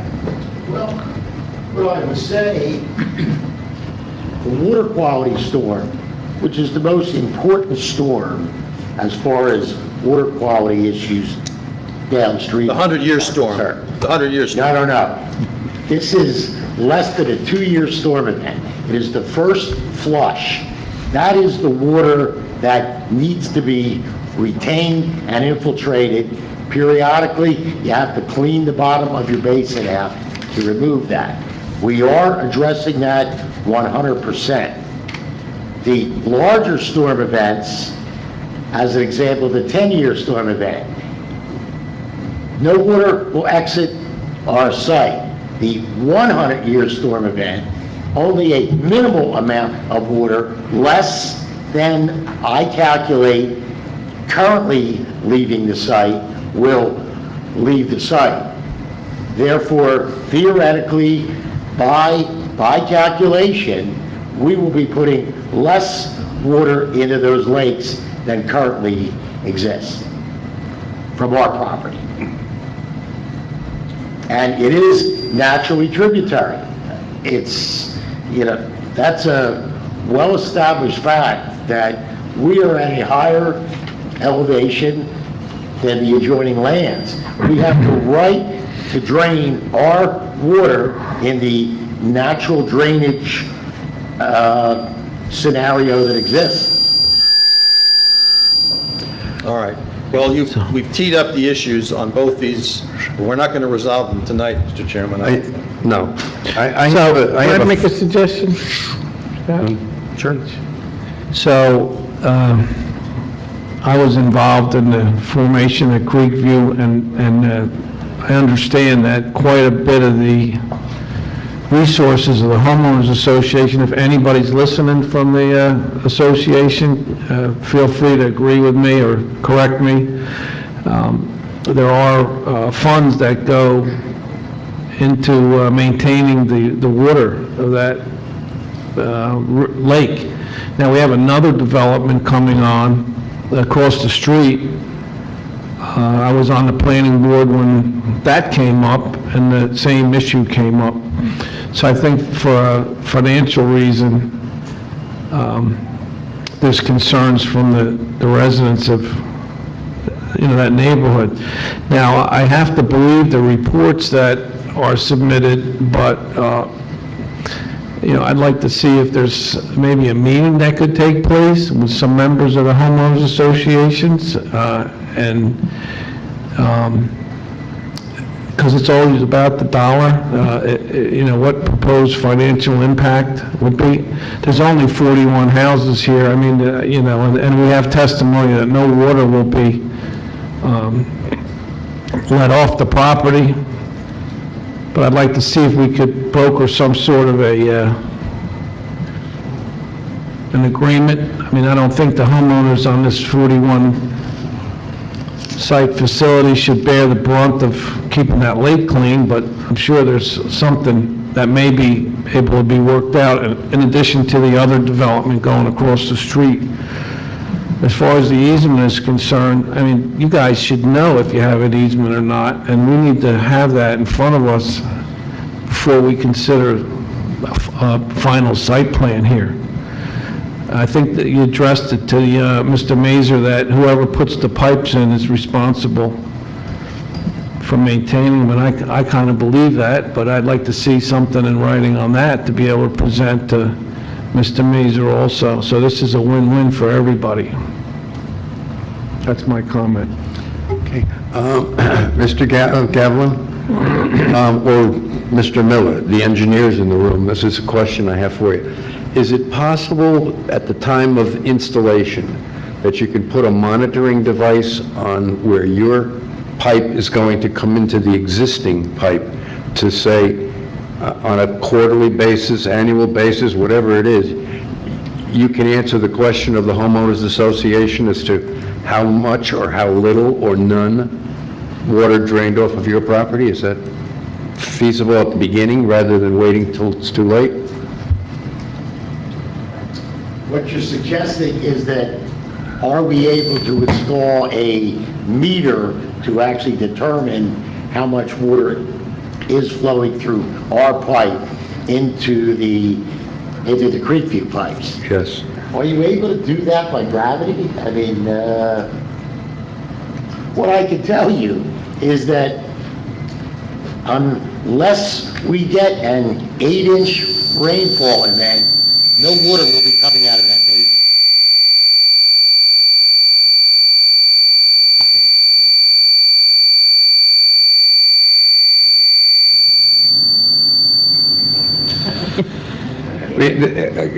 With all due respect, all I'm suggesting is that the homeowners at the lake property have every right to know what additional water is going to be coming through their system, if you will, and into the lake.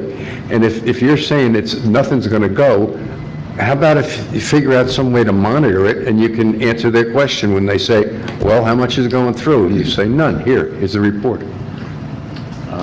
I could certainly look into whether or not there are some kind of devices available that would measure it, log it, and so that the information could be received. I've never seen it done.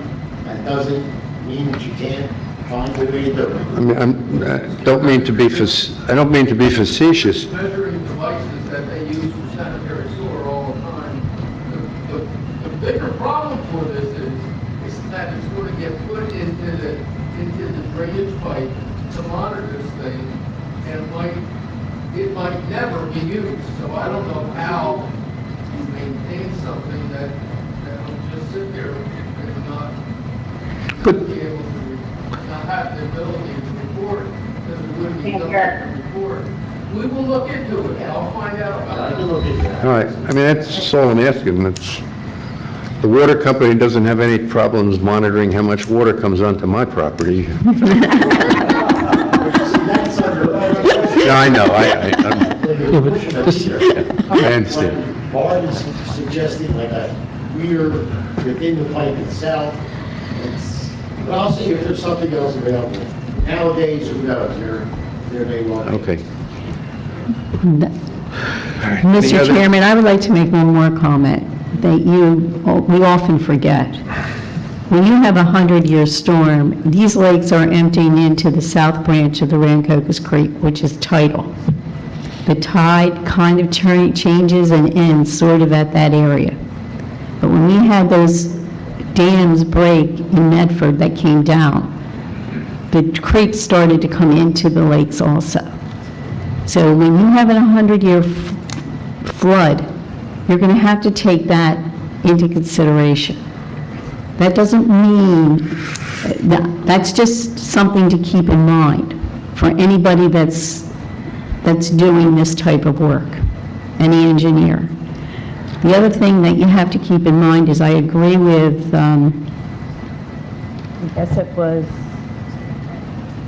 it was Mr. McKay, that we have got to find a way when we have these developments that keep running down, because one of you are right, it is natural for it to go that way. But it can't be so natural that it is really going to affect all the homeowners that are in Creekview. And they have to be able to be compensated in some way. If they start having problems, that they can come back to whoever they have to come back to and say, look, we need some more compensation. Because now we have to clean this drainage, we have to maintain it more often than we had to 5 years ago. I don't know how you determine that, but that's my opinion.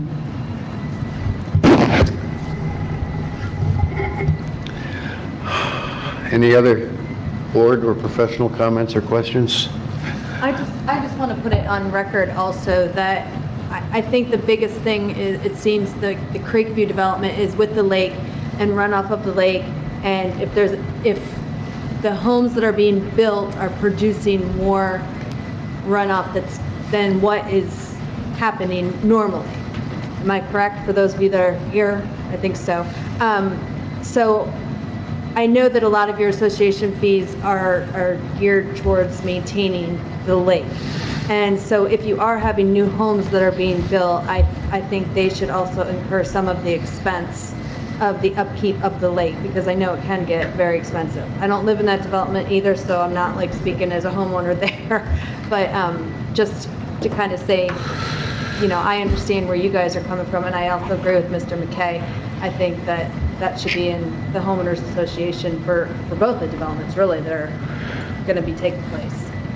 So I have another question. So when these, and I should know the answer, but it escapes me right now.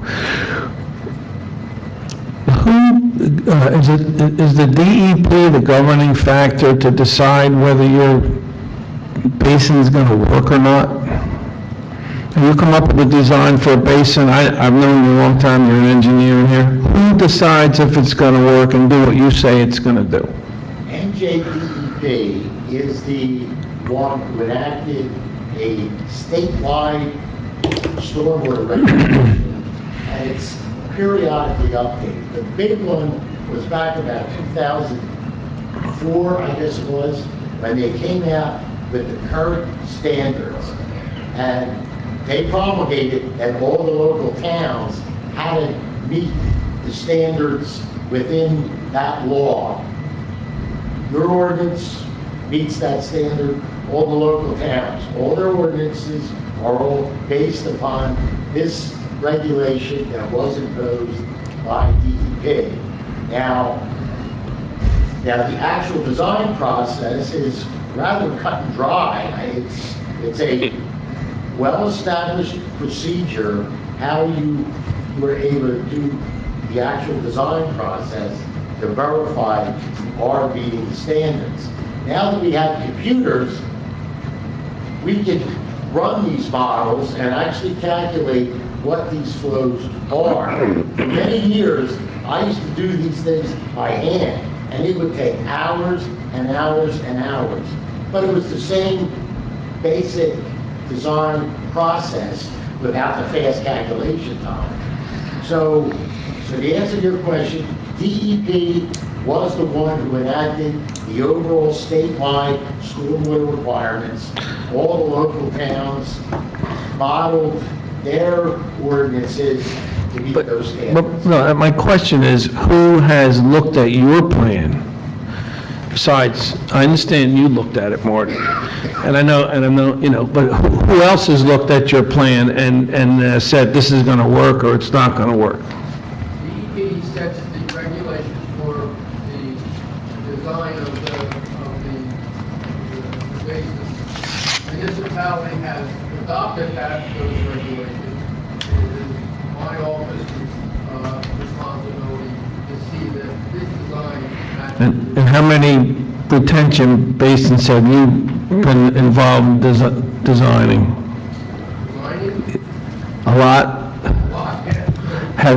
Have they worked? Do they work? That's on his side of the table. On my side of the table, on the review, Well, it sounds like the resident, and I, you know, again, if I lived over there, I might have, so you've designed how many? I don't know, maybe Hundreds? 100 of them. Okay, and how about you? Several hundred. All right, but Marty works for the township, and the ones you've been involved with work?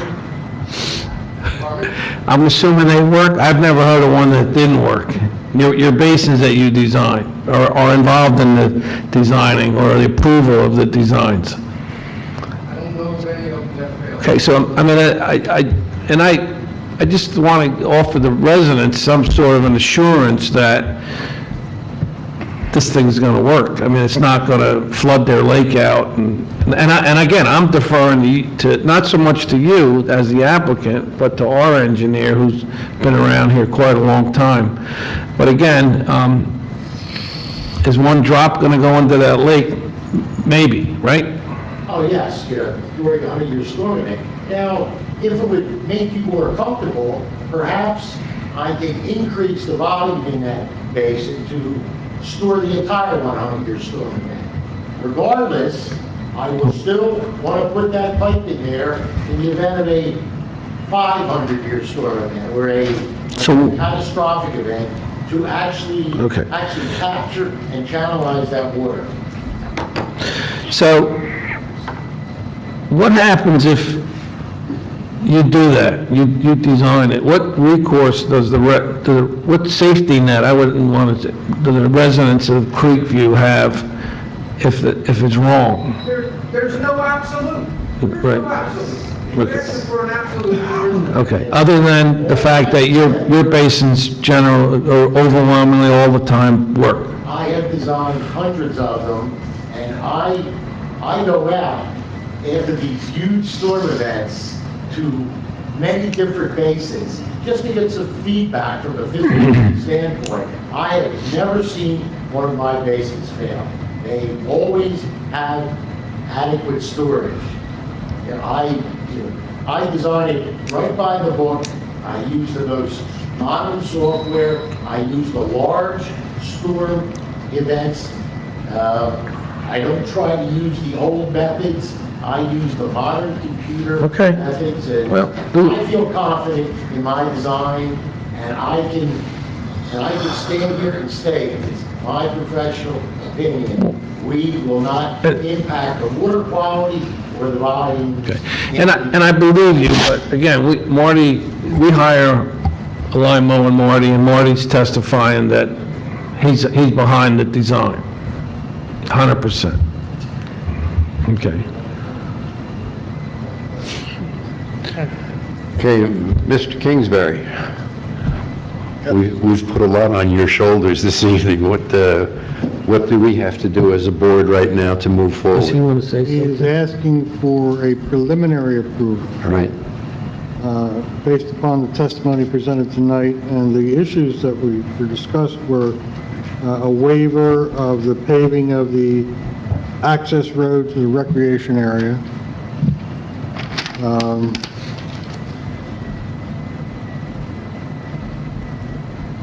No on-site work until there is a determination of the posting of a bond, and conditioned upon researching the easement issue. Can we do this in the form of one motion, or do we have to do separate ones? No, you can do it in the form of one motion with those conditions. Okay. So does this preliminary then allow them to do the pre-construction? Only if they post a bond to protect the integrity of the site. To protect the integrity, okay. They will also have to revise the plans for resolution compliance to modify the grading design. That's one of the issues. Okay, and also with the knowing what they have to do landscape-wise in the future. Planting will be a separate issue, but where they're going to clear, Okay. state the clearing limits in the field, they have to submit revised plans to perfect that grading design based on any stormwater changes they may need to make or preserving and maximizing that. Once we sign off on that, Marty signs off on that grading plan, then they could go submit a restoration bond and then be able to start clearing under the preliminary approval. So, I have just one more question. Sorry. Your basin, that's a 10-year basin now? 10-year?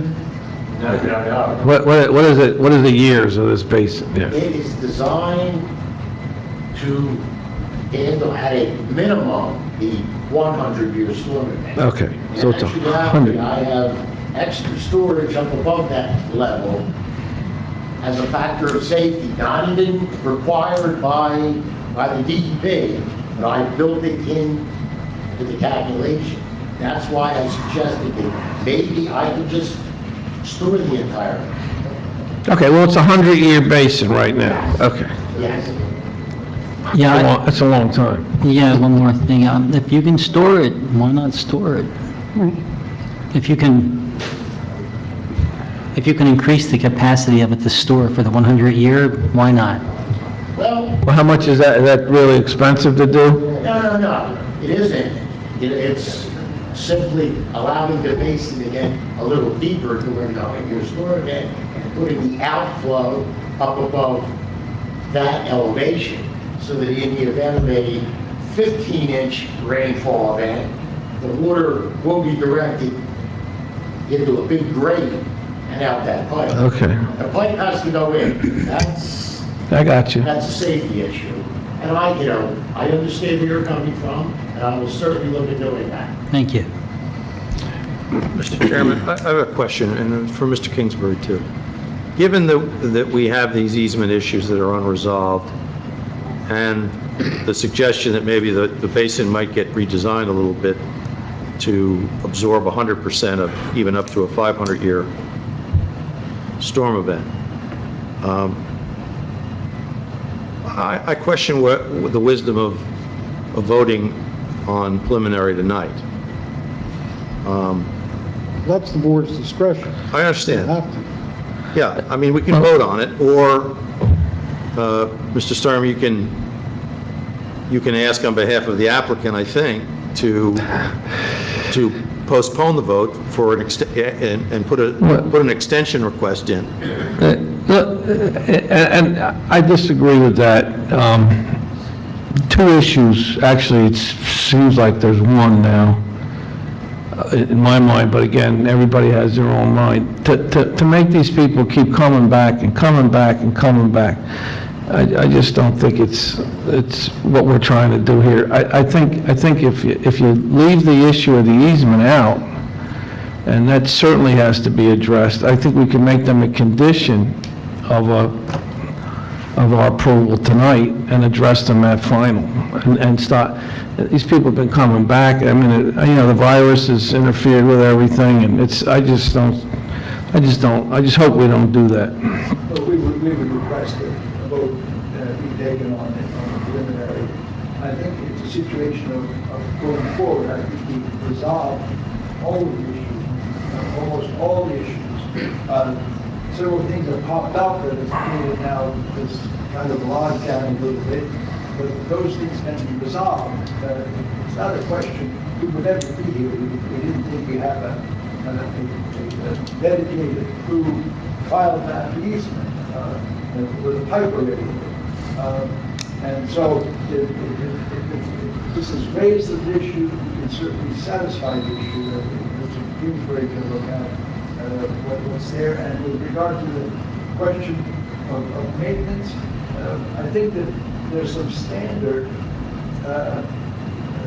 cases or regulations that indicate what the responsibility of the parties are of the person who is the dominant estate and who is the subservient estate in an easement. And that is that there's some obligations that you have to do with regard to restoring easements and the installations have always been the responsibility of the person who owns the installation. Now, with regard to this homeowner association situation, we're going to have a homeowner association. We're going to have a neighboring homeowner association which exists in Creekview. I can't see why, at one point, these homeowner associations, if it's a situation where there's an expense involved, by the fact that we have some overflow that's being taken place, certainly it's within reason to resolve that between the homeowner associations. However, if there's no overflow at all, ever, then comes a question of, what do? We distribute the money to an association that does other things, So I don't think that what we have left here is really that much that can't be resolved by the time that we come for final. So I would respectfully request that we take this step forward, but we've kind of long way from the preliminary approval, and that's why it's called preliminary. So I would respectfully request that we consider the preliminary approval this time.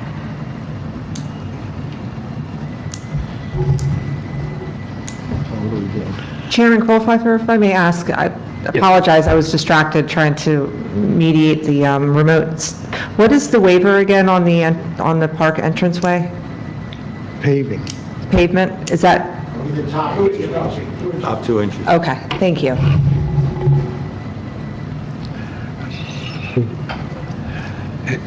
Mr. Sturm, from what you were just saying, it almost sounds like, let's take this easement thing off the table. Let's just make believe for a second that it doesn't exist. You've got everything else necessary to move forward, right? That's correct. I never thought there was an easement issue at all. I mean, for 20 years, we haven't thought there was an easement issue. It was just brought up by an objector, questioning this easement because the objector could not find things filed and so on. But we never thought there was not an easement. When Mr. Hernandez purchased the property, probably 20 years ago, it was always understood that easement existed and existed for the benefit of that land by a filed plan. we have to go dig and find the private plan. So it's always has existed. As a matter of fact, at one point, there was a cooperation between Quaker and Mr. Diamandis when Quaker owned this triangle piece at the corner of Bancroft and 38, where they worked out an agreement where he squared off the property. So it isn't anything new or strange to us with regard to this easement. And we wouldn't be here if we didn't think we had one, and we would be confident to proceed if there was some type of infirmity in that. But there never was. And except for, it wasn't for the fact that somebody brought it up, that's a question. Well, somebody's property's gonna get dug up. I mean, come on, come on. I mean, Just bring it the next meeting, that's all. It's not a big deal. oh, no, it's not a big deal. We have the plan here. All right. The final plan. Why worry about it? And Mr. Kingsbury can look at it. And I can do some research to see whether, at the time that it was created, whether there is some type of agreement with Quaker at that time. I don't know. I have to take a look. But, whatever it is, we can look into it. But as far as the existence of these, there's never a question. Okay.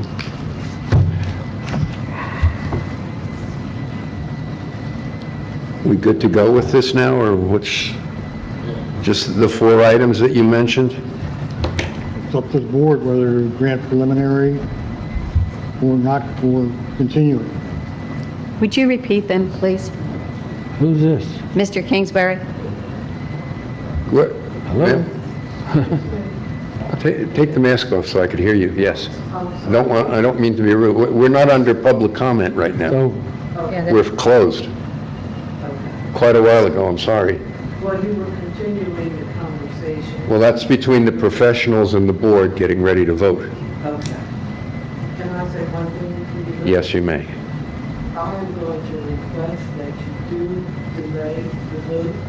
We are the other owners from the 2 properties, and very briefly, they asked this gentleman at the last meeting to research about the easement, because it's supposed to have expired, I think, in 2008.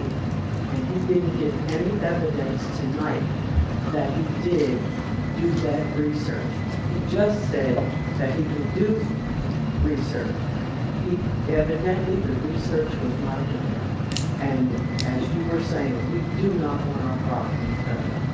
That's all I have to say. Okay, thank you.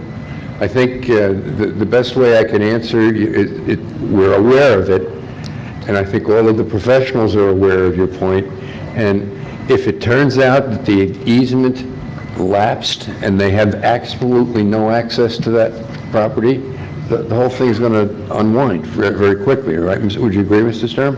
Absolutely. Okay. But they are of the opinion that they do have an overriding easement to that property that's based upon something that's 20 years old. Can I ask another question, which may be foolish? Say you don't have an easement. Say you don't have it. Can that pipe be put somewhere else to come out? Can that be done? Well, Say you don't have it. well, But you say you do, but we don't know if you do. there's a sewer line already. No, I understand the sewer line's there, and that's gonna stay. But I'm talking about your line that you wanna put in. Say you don't have one. Can you put your storm sewer line somewhere else? Not likely, and the reason is, based upon the existing topography, at some point, I have to get to the lakes. Now, would I be able to do it a little farther up on our property? Perhaps, but it would still have to cross somebody's property. You have a road, don't you? Pardon me? You have a road going in there. Yeah, but that would be uphill. Yeah, I just wish you had brought the easement with you. I didn't know about it. That, you think that's the easement? We brought the file. So you think that's, I'm not a lawyer, I don't know what an easement. Absolutely. A recorded file. Did you look at that, Bob? Recorded file map. I looked at the easement that is supposed to be expired, and it does not appear to me to have a specific location. Right. But there's an attachment to it that's not, it refers to an exhibit which is not attached. So I want to look into that, see what that says. But you can't give us a legal opinion then on the easement? Not tonight. But you're, I mean, Gus's professionals are sure that it exists, but we just can't verify it here. So any condition, any approval would be conditional on whether that easement's there or not. Give it to me. And you can't start anyway. Our whole project is done. Okay, well, you can't start building anyway if we give you a preliminary anyhow, because you have the tree issue and now you have this easement issue, so. That's up to Howard. Come on up, Mr. Durantis. Sorry. And just state your name and Mr. Kingsbury will swear you in, please. Mr. Diamandis, do you swear or affirm the testimony you give to be the truth, whole truth, nothing but truth, so help you God? Is this on the easement issue? Yeah, on the easement issue. All right. You see, the easement issue was created by Quaker Group, supposed to buy my back property at the time and put 15 houses. He got the easements, he come to this board for approvals, and the neighbors complained and rejected, because at that time, that parcel was zoned office. Right. They had one house, they one office. Yes. So anyway, after he didn't get the approval, he sold me the easement and little pieces street lot by the Bancroft Road from there this way coming into the site. Then that's how the easement created. Wasn't created from the beginning. He created it when he was ready to come for approvals for the 15 houses. He didn't get the approvals, and then he handed over to me, which I paid for anyway, $250,000. For the easement? Yeah. So could we make an approval subject to our legal team looking at that easement? I think, Mr. Kingsbury, if I heard what you said correctly, the first thing is, with regards to that, they need a waiver on the road that's going to... Waiver for road paving, topping, requirement that they have to post a restoration bond before they can do any site work. They have to redesign the grading plan. The what? And Grading plan. Oh, grading, okay. determination on the easement issue. So we could move forward with a motion on those, and then do something separately with the, You can grant with the easement. preliminary subject to those issues, yes. Oh, okay. And those issues would include the easement as well? Weave that into the same thing? Okay. Does anybody care to enter a motion? Again, it's been a couple surprises tonight, but I'll offer a motion based on Mr. Kingsbury reviewing the easement situation.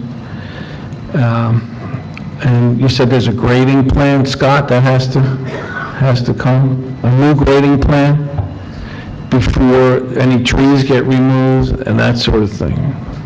Any of the representations made at the December 4th meeting, the plan revisions for tree preservation and grading. Okay, I'll echo that. And then anything else? The paving.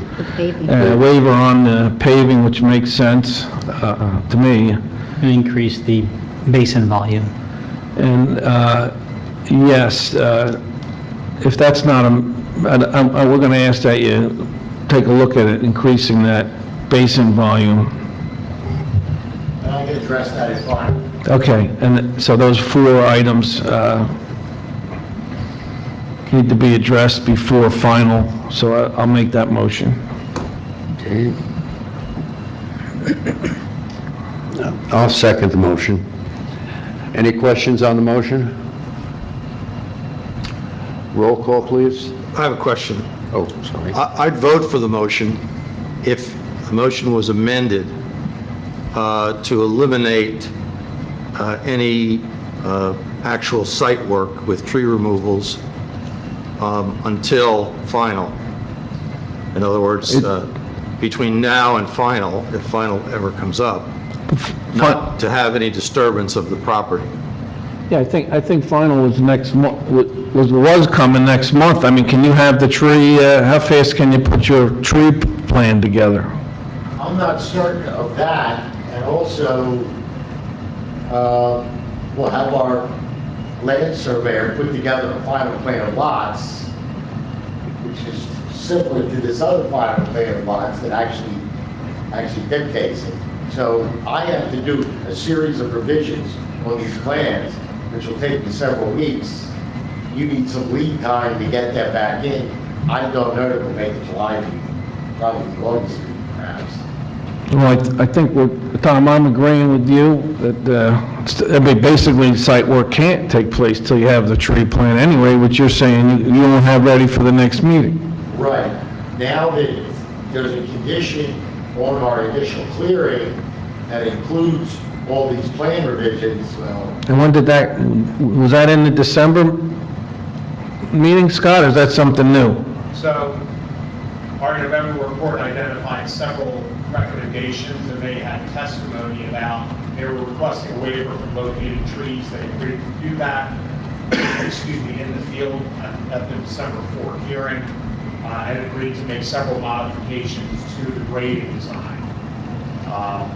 This evening, they were asking to be able to start prep work under their preliminary approval. So while that could happen, until those plans are revised, we don't know where the edge of clearing actually is. So that's why those plans require some revision for them to start.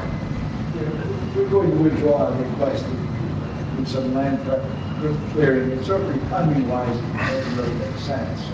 Thank you. Okay, so I'll amend the motion for Mr. McKay's request. And I will concur seconding that amendment. Any other questions on the motion? Have a roll call, please. Mayor McLaughlin, Yes.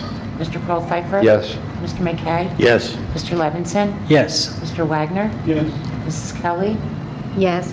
Mrs. Kendall, Yes. Mrs. Baggio, Yes. Ms. Costco. Yes. Okay, thank you. So it's 3/4 of what you wanted. Thank you. Okay. Public is welcome to stay for the rest of this meeting, but if you're going to leave, you have to put your masks back on because you're going to be funneling through the doorway. Thank you all for attending and participating. Okay, next, we have a request from Mr. McAndrews for an extension on the Quaker Group application that was approved several months ago. They're requesting give them enough time because of the COVID-19 problems. They weren't able to file some final papers and everything, and they're asking for through December 22nd, 2020. So we need a motion and a second on that. So moved. Second. Okay, any questions on the motion? Roll call, please. Mr. McKay, Yes. Mrs. Kendall, Yes. Mayor McLaughlin, I'm going to abstain on that one since I wasn't here for the hearing. Mrs. Kelly, Yes. Mr. Wagner, Yes. Mrs. Baggio, Yes. Ms. Costco. Yes. Mr. Levinson, Yes. Mr. Pfeiffer. Yes. Professional comments? No, hearing none, we'll move on to board comments. Any members of the board have a comment or a question? How about unprofessional comments? I'll make those. I'm good at those. Well, let me make a board comment. I want to thank staff for doing a good job, a great job of getting this hearing going under trying circumstances. with Yes. the remote and everything else. H and Paula did a great job getting this going. Big thanks to staff. Paula's. Thank you. And both Paulas, I meant. Yeah. But you're right, I meant you first, but I'll throw her in Yeah, I throw her in too. at the end. Yeah. Any other Thank you. board member comments? Okay, public comments. Hearing none, we'll close those, and I have a request for adjournment. And I got a comment. Up. I really think staff has done a great job in trying to help that project with quite a few things that weren't really addressed, in my opinion. This is probably the first, since I've been back, one of the first hearings of this nature. It just seems like a lot of things were left. And I know some comments were made about traffic studies and some other things. We're trying to help them do things correct. And I think everybody's done a great job, and I'd like to thank our professionals for really trying to make this thing work. Thank you. Okay, we have a motion for adjournment. So moved. Second. All in favor? Aye. Aye, aye, aye. We're done. Well, we would, no.